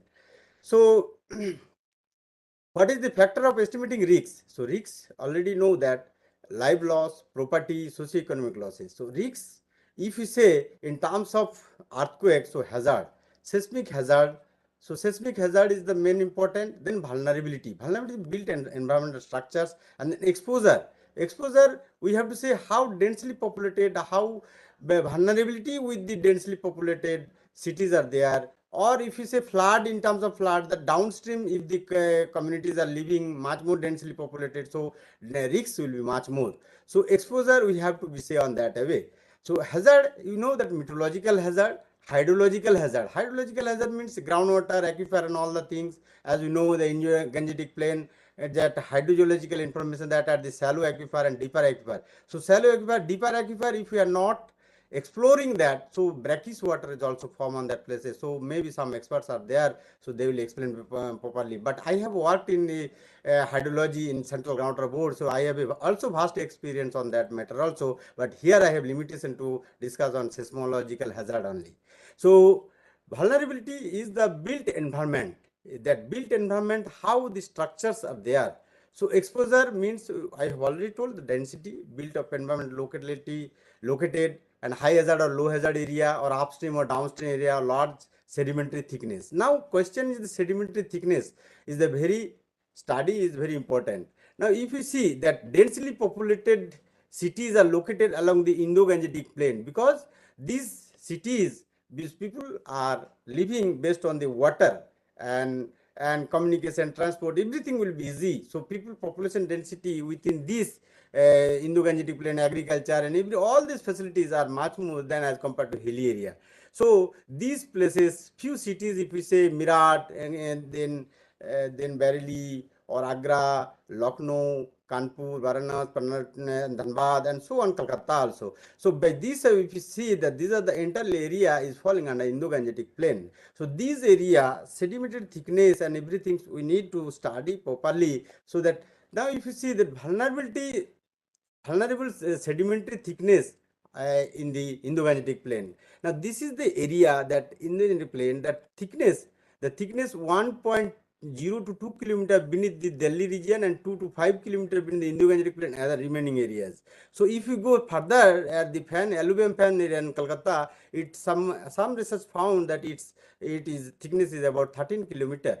So we can imagine that this much thickness of the alluvium is sometimes dangerous for the earthquake point of view. So CRF velocity, because earthquake propagated CRF velocity, so shearing of structures, so CRF velocity 2 kilometer to 1.3 kilometer varied from if you say if lesser thickness, then it will be less than, and if it is greater thickness, then it will be more than generally. So now, based on the seismic zoning map, it has been prepared that 59% of the seismic we are falling under the high risk zone. That is high risk zone means Northeast India and enter Himalayan, and then Delhi area also, and then we have to become to the that Kutch area, and then after that zone 4, that high risk. So this is zone 4, and then zone 3, and then zone 2. So zone earlier it was zone 1, 2, 3, 4, 5, but zone 1 and zone 2 has been merged to zone 2 after the so many earthquake in peninsular India. So seismological hazard means earthquake hazard. So no bigger earthquake so far occurred in the Indo-Gangetic plain. Okay, then from where the source that caused the hazards? So answer is Himalayan earthquakes, because Indo-Gangetic plain, whatever this earthquakes hazard, most hazard is the Himalayan regions. So thick alluvium soil deposit along with the geological time scale about 10,000 years within the Indo-Gangetic plain. So it forms thicker sediment as a basin. So if we just I have plotted since our catalog earthquake data available. So these are the earthquake magnitudes. So bigger to smaller, less than 4 magnitude to 8.5 magnitude. So 8.5 magnitude, if you see that these are the places that maximum earthquakes are occurring on that places. But if you compare within our peninsular India, these earthquakes are very less. So these are the faults across the weaker zones. Okay, these green lines. So these are as per the Geological Survey of India, that data, and this has been mapped on that. So these are the focal depth. If you see that focal depth is varying from 0 to 60 kilometer. So red one, and then 60 to 100 kilometer, and then greater than that. So this is the area that Hindu Kush or Pamir Himalaya, that places that deeper is maximum for earthquakes. So if the earthquakes, we have to know that if the earthquakes are coming at a deeper level, so that will be not much more dangerous for because that could not be generate surface wave at the surface level. So once propagation, it will come the waves, so it will be very lesser or attenuate. So now if you see that that Himalayan area, and this is the Indo-Gangetic plain. So okay, the seismic gaps are there. That Himalayan earthquakes, the 1803 earthquakes occurred, a Kumayan earthquake known, and 1905, that is the Kangra earthquake. It is the big earthquake, and 1934 Bihar Nepal earthquake, and then 1950 it was the Upper Assam or Arunachal Pradesh earthquake. So these are the bars as per the Bilham 2001 explained that these are equal distances, 210 kilometer interval apart, that these type of energy may be released. So 8 magnitude or above, and slip of 2 to 4 maybe occurred within these places. So if it occurs within these places, it should be high intensity of ground motion could be generated. So city densely populated or vulnerability areas will be much more dangerous. So these are the gap areas. This is called the Kashmir gap area, seismic gap, and this is the central gap up to the 1905 to 1934. It is called the central gap. So smaller magnitude earthquake, that's why occurring along the Himalaya central gap area, and it is the impending earthquake still that places. And these are the Assam gap area. So Assam gap area, these are the also gap areas. So if any earthquake occur of 8 and above, so now the densely populated, population density is increasing, all the cities. So disaster, damages, losses will be, risks will be much more. So characteristic seismic wave in the sedimentary basin, what happened? The energy trapped very fast. Okay, and then non-linear behavior of the stress strain occurred in that places, and basin effects also there.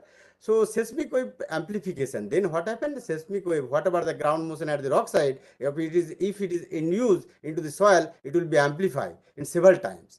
So dispersion characteristics, due to the dispersion characteristics wave, means longer wave and shorter wave, when they are superimposed, reinforced, and then make a composite wave and propagate in a wave packet, it is called dispersion, and as a group velocity. So, and then surface wave generated. So that surface wave is much more dangerous for our structures which are located within the Gangetic plain, because duration of the ground motion will be longer. So duration, if you seeking a structure for a long time, if it is not vulnerable that much, that may become a vulnerable.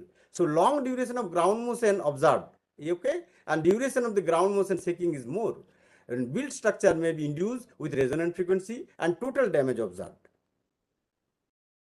So dispersion characteristics, seismic wave in a rock induced to the alluvium sites, and then it has been, I have already told, and so it from a group velocity. So longer duration, so phase velocity and group velocity, they moves simultaneously. So that this is suppose a wave this type, and another wave another type. So this will be superimposed and it will be wave packet. So wave packet means, so whenever an earthquake occurs, so multiple frequencies of earthquakes with different amplitude will be generated. So they will be reinforced and make it this type of. So it is neither this, neither this. So it is another new one. So within this, why? This is due to the sedimentary basin when it is propagating the wave. Next, you see that soil amplification, how you have to be realistic to understand. Now, when an earthquake occurs down to this, then if it is a rock, so if it is structure here, so that the soil amplification is not that much, but it is a constant and propagated, suddenly released within these places, so that structure may not be damaged. But when a structure located in the alluvium deposited, now you see this rock, it is same within this, but when it is induced within the soil, it has been amplified many folds, and the structure deformed or maybe collapsed if it is not able to tolerate that ground motion.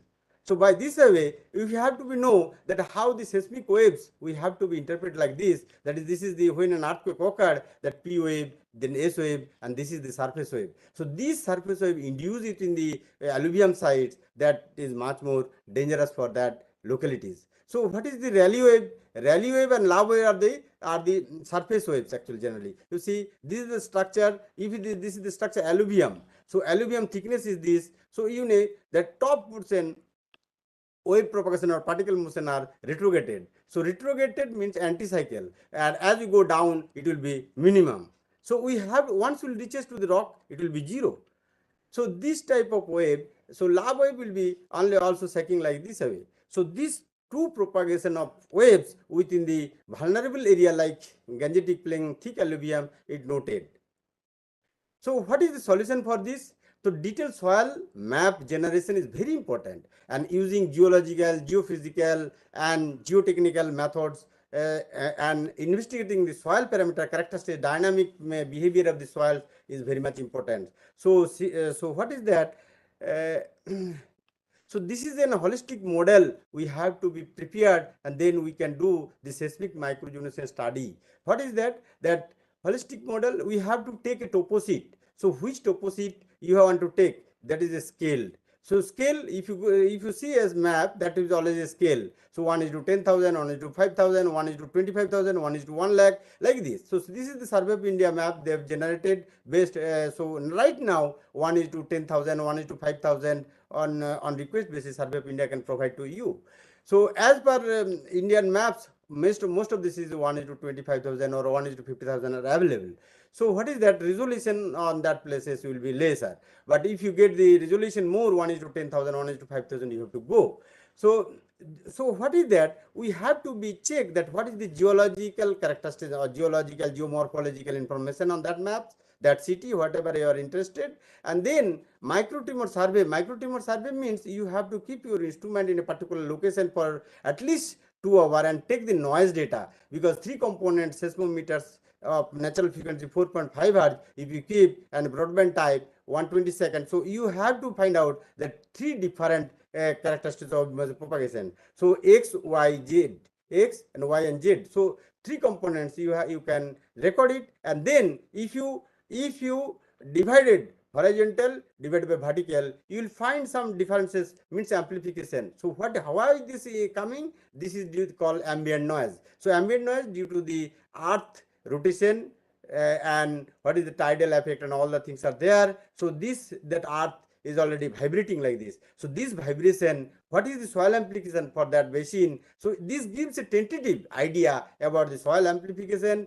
what is the period, what is the amplification. Now we have to go seismicity or seismotectonic about the past what are the 100 years or 200 years earthquakes within this area, within 300 kilometer, and you have to take it some relation, Gutenberg-Richter relation, that how the statistically magnitude with the number of earthquakes are related. So you will find, and then there is a parameter A and B parameter on maximum magnitude. You can estimate from that, and then from that, using maximum magnitude, if probabilistic or deterministic seismic hazard analysis you can apply, then probable ground motion at the rock level by using a standard attenuation relation, you can find that.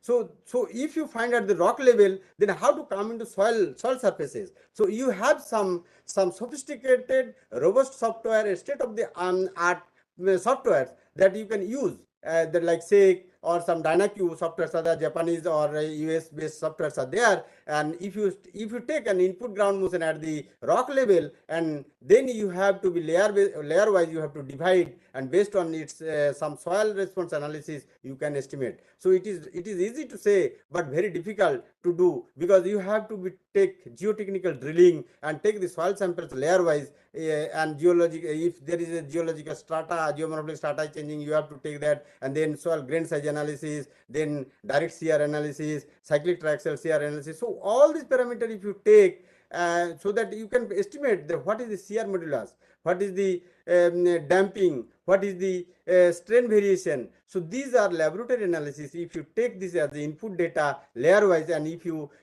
convolve with your input ground motion at the probabilistic seismic hazard analysis, so you will find the surface level what could be the probable ground motion at the surface, because we do not know when the earthquake will become. So in advance you have to prepare and plan on that way, so that disaster mitigation it will be helped. So that pre-disaster mitigation, what are the preparedness? So that preparedness is very important in terms of seismic microzonation. So geotechnical, geophysical investigation, you have to take SPTVN value, DCP2. Those who are geotechnical background, they are well known, aware about this, and they know it.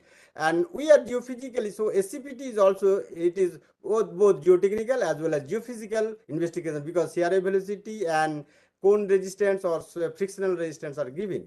And this is that is the MHA multi-channel analysis of surface wave. Means you are just a sedimentary thickness, what could be the velocity of this layer, CRA velocity, that can be measured through the MHA survey. So it is very useful for the alluvium deposit sites. And crosshold and downhole, these are much more advanced tests, and you have to drill about 100 meter, 200 meter depth, and then you have to be generate a source. Then that source, what is the arrival time? You have to keep your receiver at the bottom downhole, and then you can find out the layer wise CRA velocity. So once you know the layer wise CRA velocity, it will be much more authenticated, and you can get some input for that layer parameters.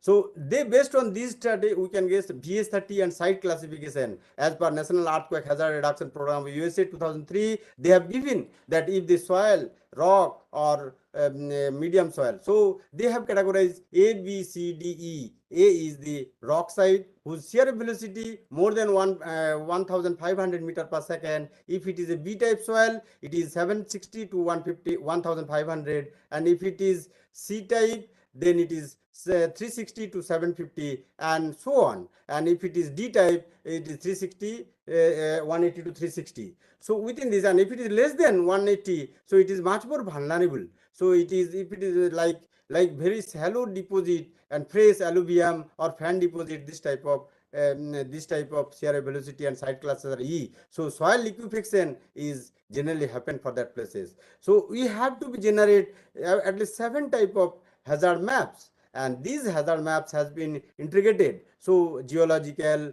then peak frequency, peak amplification, and then engineering bedrock depth. What is your liquefaction, PGA, spectral acceleration, and liquefaction, and all these things. Analytical hazard program. So analytical hierarchy process is there. So you can just integrate by that method, and you can get a integrated hazard map for that cities. So if you do this, so it will be better. Holistically, you'll find that what are the relative hazard that areas. So by this way, now what is the seismic wave induced for the basin? Now this is the basin. Suppose this is a sedimentary basin.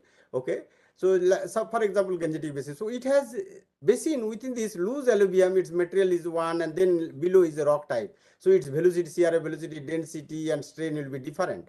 Gamma is the strain, density, and beta is the velocity, CRA velocity. And here at the bottom is the velocity different. And similarly, different type of, if is edge angle. So this angle is also very important. This angle. So you have to go for study for deep seismic sounding or some MHA survey. You can find that the CRA velocity layer by layer. So by this, that you can just estimate what is the basin effect. So if this is the basin, what could be the amplification, how much it will be. So if it is a rock ground mass 0.1 G, so it will be maybe 0.25 G or like this. So this way soil amplification takes place. Now you see this is a basin, and this arrival time at 5 seconds, it is maximum reaches. So this maximum reaches, and these waves is existing about 30 seconds. Although the earthquake is an impulsive source, which is only fraction of second occurred and passes away. But when it is induced in this sedimentary basin, it exists for a long time. So long time vibration in a basin areas, so that they can feel for a long time of ground motion. So sometimes we say wrongly that earthquake duration is more, but it is wrong. Earthquake, it is a impulsive source. So where the epicenter, it just with a fraction of second occurred and then dissipated its energy to the surrounding. But when it induces the soil, it will exist for a long time. Now this is the MHA survey. So MHA survey, this arrival times we have found, and then if you take this, and then you have to find the phase velocity. This is phase velocity, frequency dependent phase velocity, how it is changing. Now this, if you invert, some softwares are there, GFC or like this, so you can find this type of velocity layers. So velocity layers, these are the hard and compact bottom, and these are the anomalous behavior interacting or intervening within this layer. So earlier we do not know how it is, but after detailed survey you can find this type of behavior. So these are much more hazardous type of places. So if it is saturated with water, that may be dangerous for the earthquake point of view, because excess pore water pressure generated. Excess pore water generated, it try to come out like volcanoes. So it came out. So what happened in 1964 Niigata earthquake or Alaska earthquake? All these buildings are collapsed or tilted due to these soil liquefactions.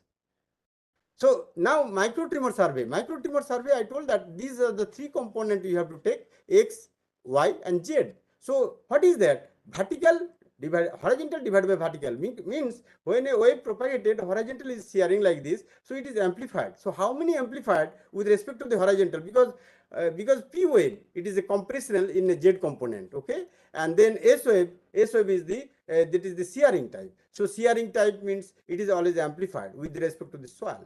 So if it is a rock, so it will be not like this, it will be flat like this. So if it is a soil, this type of amplification like this. If it is a deeper soil, it will be like this, it will go to the lower frequency. If it is a rock type, it will be go like this, flat like this. So this gives very crucial importance to our structure, that what could be the frequency, so that resonant we can avoid for that structures.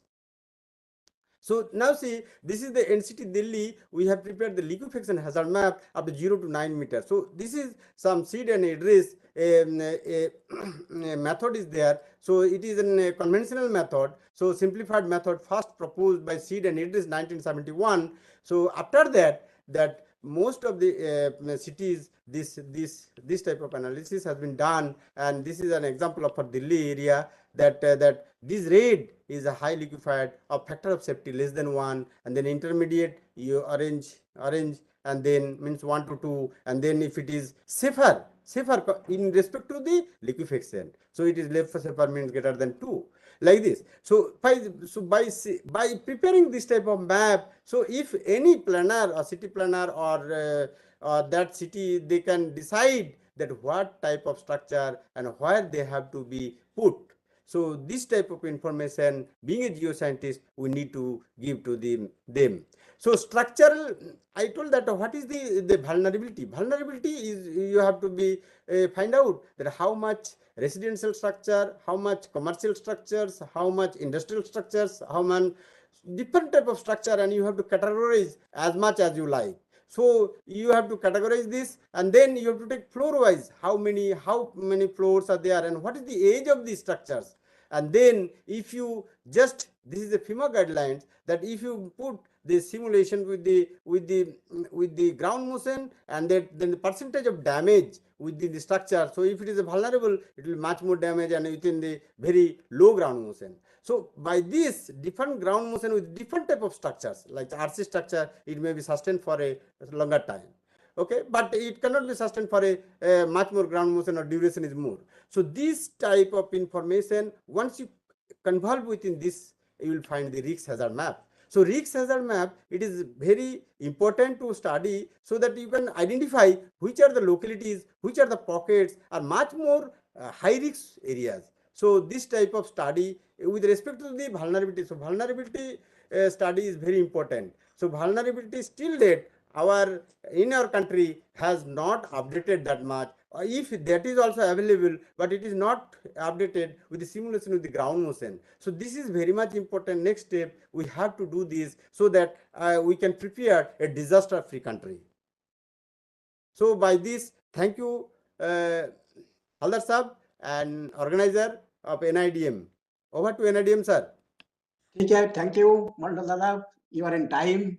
You have managed the times. It is very important. Actually, we have to manage by the thing, because we cannot do before our this authority, because that it might be shut down for that this IBEX. So, but you have given a beautiful presentation on seismicity, that in the as per the Gangetic plane, what it shows, that is the seismic zone 3 and 4. It is very, very vulnerable to earthquake, and a lot of cases were there. And already you have given that in India, how many centers, epicenters were there for the seismic. Very beautiful presentation. And also you have shown that if it will persist more than 1 minute, then it will be very dangerous. And among them, the surface wave that causes a great loss, or in the surface or in the ground, wherever the structures are there within the loose sediment, they will face a very severe crisis during that time, and a lot of casualties would be, a lot of things may happen, and already it is in past. And overall, very beautiful things you have given. But of course, we will hear you afterwards about the microzones and other things. Though I heard, but still these participants, I make a chance to listen from you about the microzonation. I know that you have done a lot of things in microzonation also. So overall, it is a very beautiful information you have given through your presentation. through your knowledge, through your the field activity, whatever you have acquired. Very nice things. Anything, Dr. Or Bhogana Sahab, would you like to add? Yes, sir. Actually, this was completely new area for us, but still it was very thought-provoking, and we enjoyed actually listening to sir. And yeah, both the lectures were very informative for all of us, and I believe for all the participants it was very beneficial. So we have, sir, one question answer session. So I don't know if we have time and if time is permitting Yes, that. yes. Yes, Okay. one or two questions could be. If any of the participant want to ask, or please text that question in the text box so that we can transfer that question to the speakers. So far, Any nothing participant, is, if so they far want. nothing is raised. The participant knows that they have to put in the chat box, but so far nothing is raised. Simply one man so has raised some other question.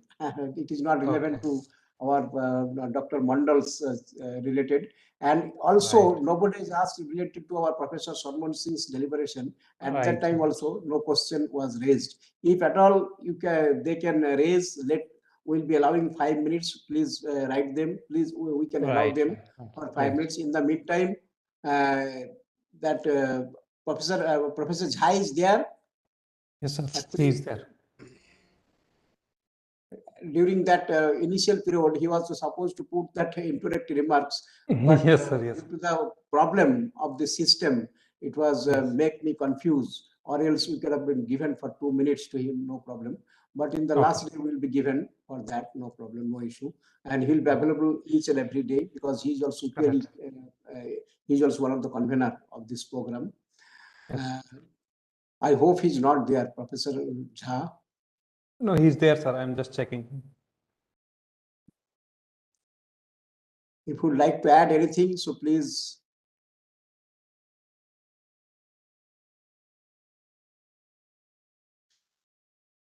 Participants, what is your query? That is how you'll get the certificate. You'll get the certificate on the same way that if you have registered, then we are sending the link every day. There the messages are there.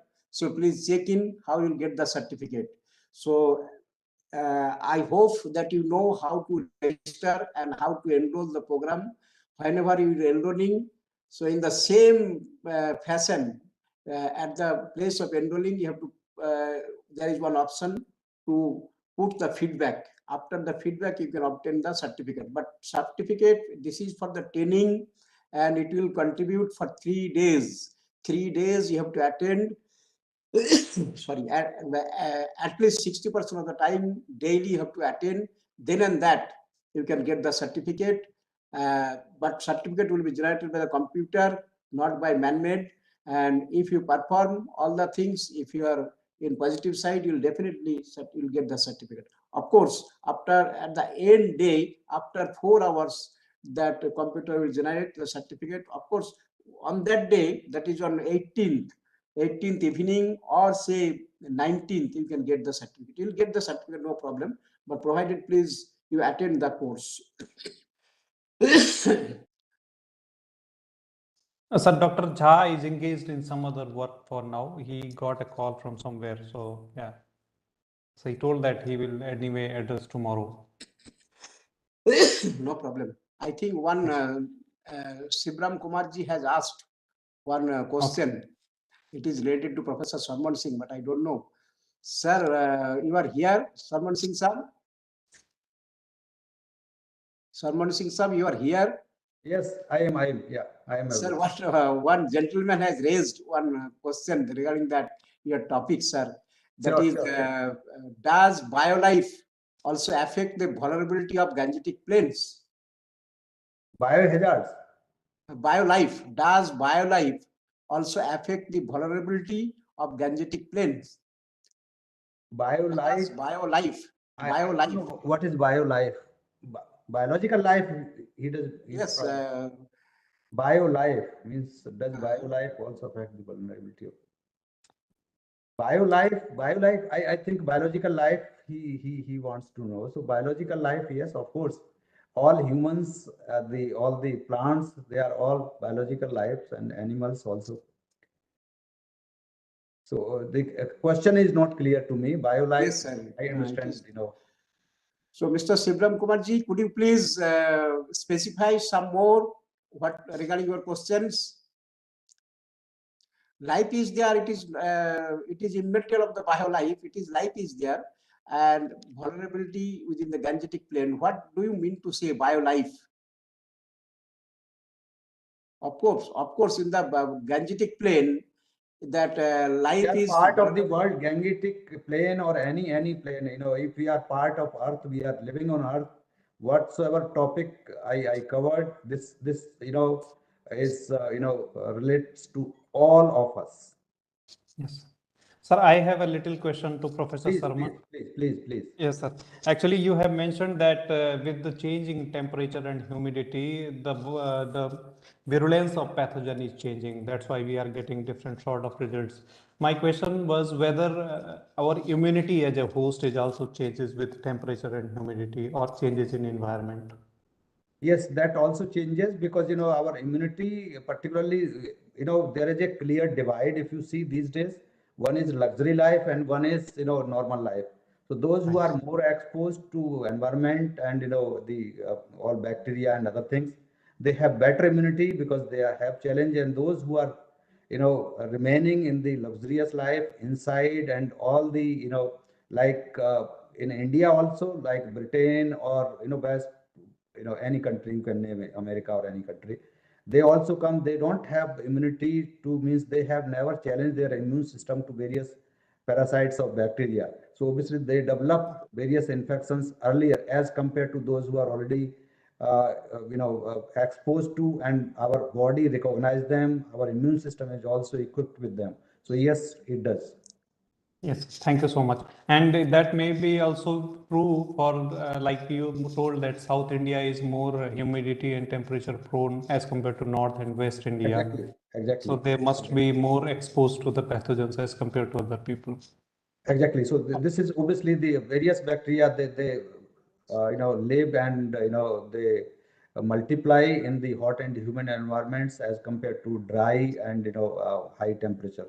So that is one reason, and another is exposure to these organisms. That's also very, very important. The third thing is that antibiotic resistance slowly we are developing. So that is also concomitantly this temperature rise and antibiotic resistance that is also going to. So this tomorrow onward, means from 18th to 24th of November every year, WHO also celebrates the World Antibiotic Awareness Week. So that is also very important. That's why by 2050 we will have hardly any antibiotic left. So that is also very, very crucial. Right. Thank you so much, sir. Sir, Professor Saab, that gentleman has written, BioLife is like a diversity along with the Gangetic plains. It means that biodiversity is affecting the vulnerability of Gangetic plains. If you see in overall. Yes, he's right. But this is again my answer would be that biodiversity anywhere, if there is an environmental change, does not pertain only to the Gangetic. For any area, it will because Gangetic area also, because I have not covered only Gangetic, I have given a global scenario. So definitely it will definitely, no doubt about that. Overall, Gangetic plain is very, very vulnerable. They should know, starting from say man-made to anthropogenic, man-made to natural disaster also, exactly. And equally for the disease also. Whenever not only the Gangetic plain, other areas also equally vulnerable for disease also. So let's hope for the best. Not this this corona should be active further, and we should be, as per our Surya Prakash, we should be healthy. We should be.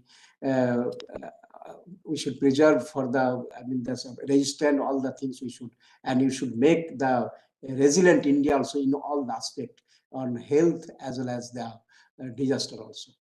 So thank you very much, sir. So far nothing is there. I'm sorry to disturb you again, and we will put again some webinar for your topic. Thank you, topic, thank sir. you, thank you, thank you. Thank you, sir. Thank you so much. Okay, namaskar. Okay, Dr. Bhaguna. Now we'll. Okay, sir. Namaskar. We'll make an end here, and again tomorrow we'll meeting at say 2:30 p.m. sharply, and by 2 o'clock I'll open it. And my sincere request, If you are there tomorrow and Dr.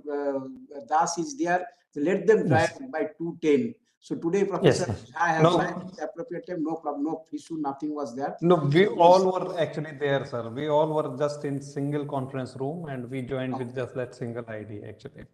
But So there was some tomorrow, technical glitch in that. Yes. I don't know Tomorrow it tomorrow will what be will be fine, your sir. condition, but your counterpart will be there. So please ask her to be there. Yes, sir.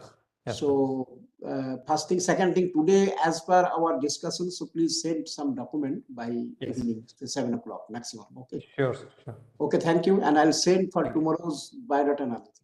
Okay, Okay. participant, thank you very much. Again, we'll see you tomorrow at 2:30 p.m. or before. And thank you, Dr. Hemangshi Shekhar Mandalji, for nice presentation in beautiful gesture. And we loved you very much for our NIDM side also. Thank you very much, sir.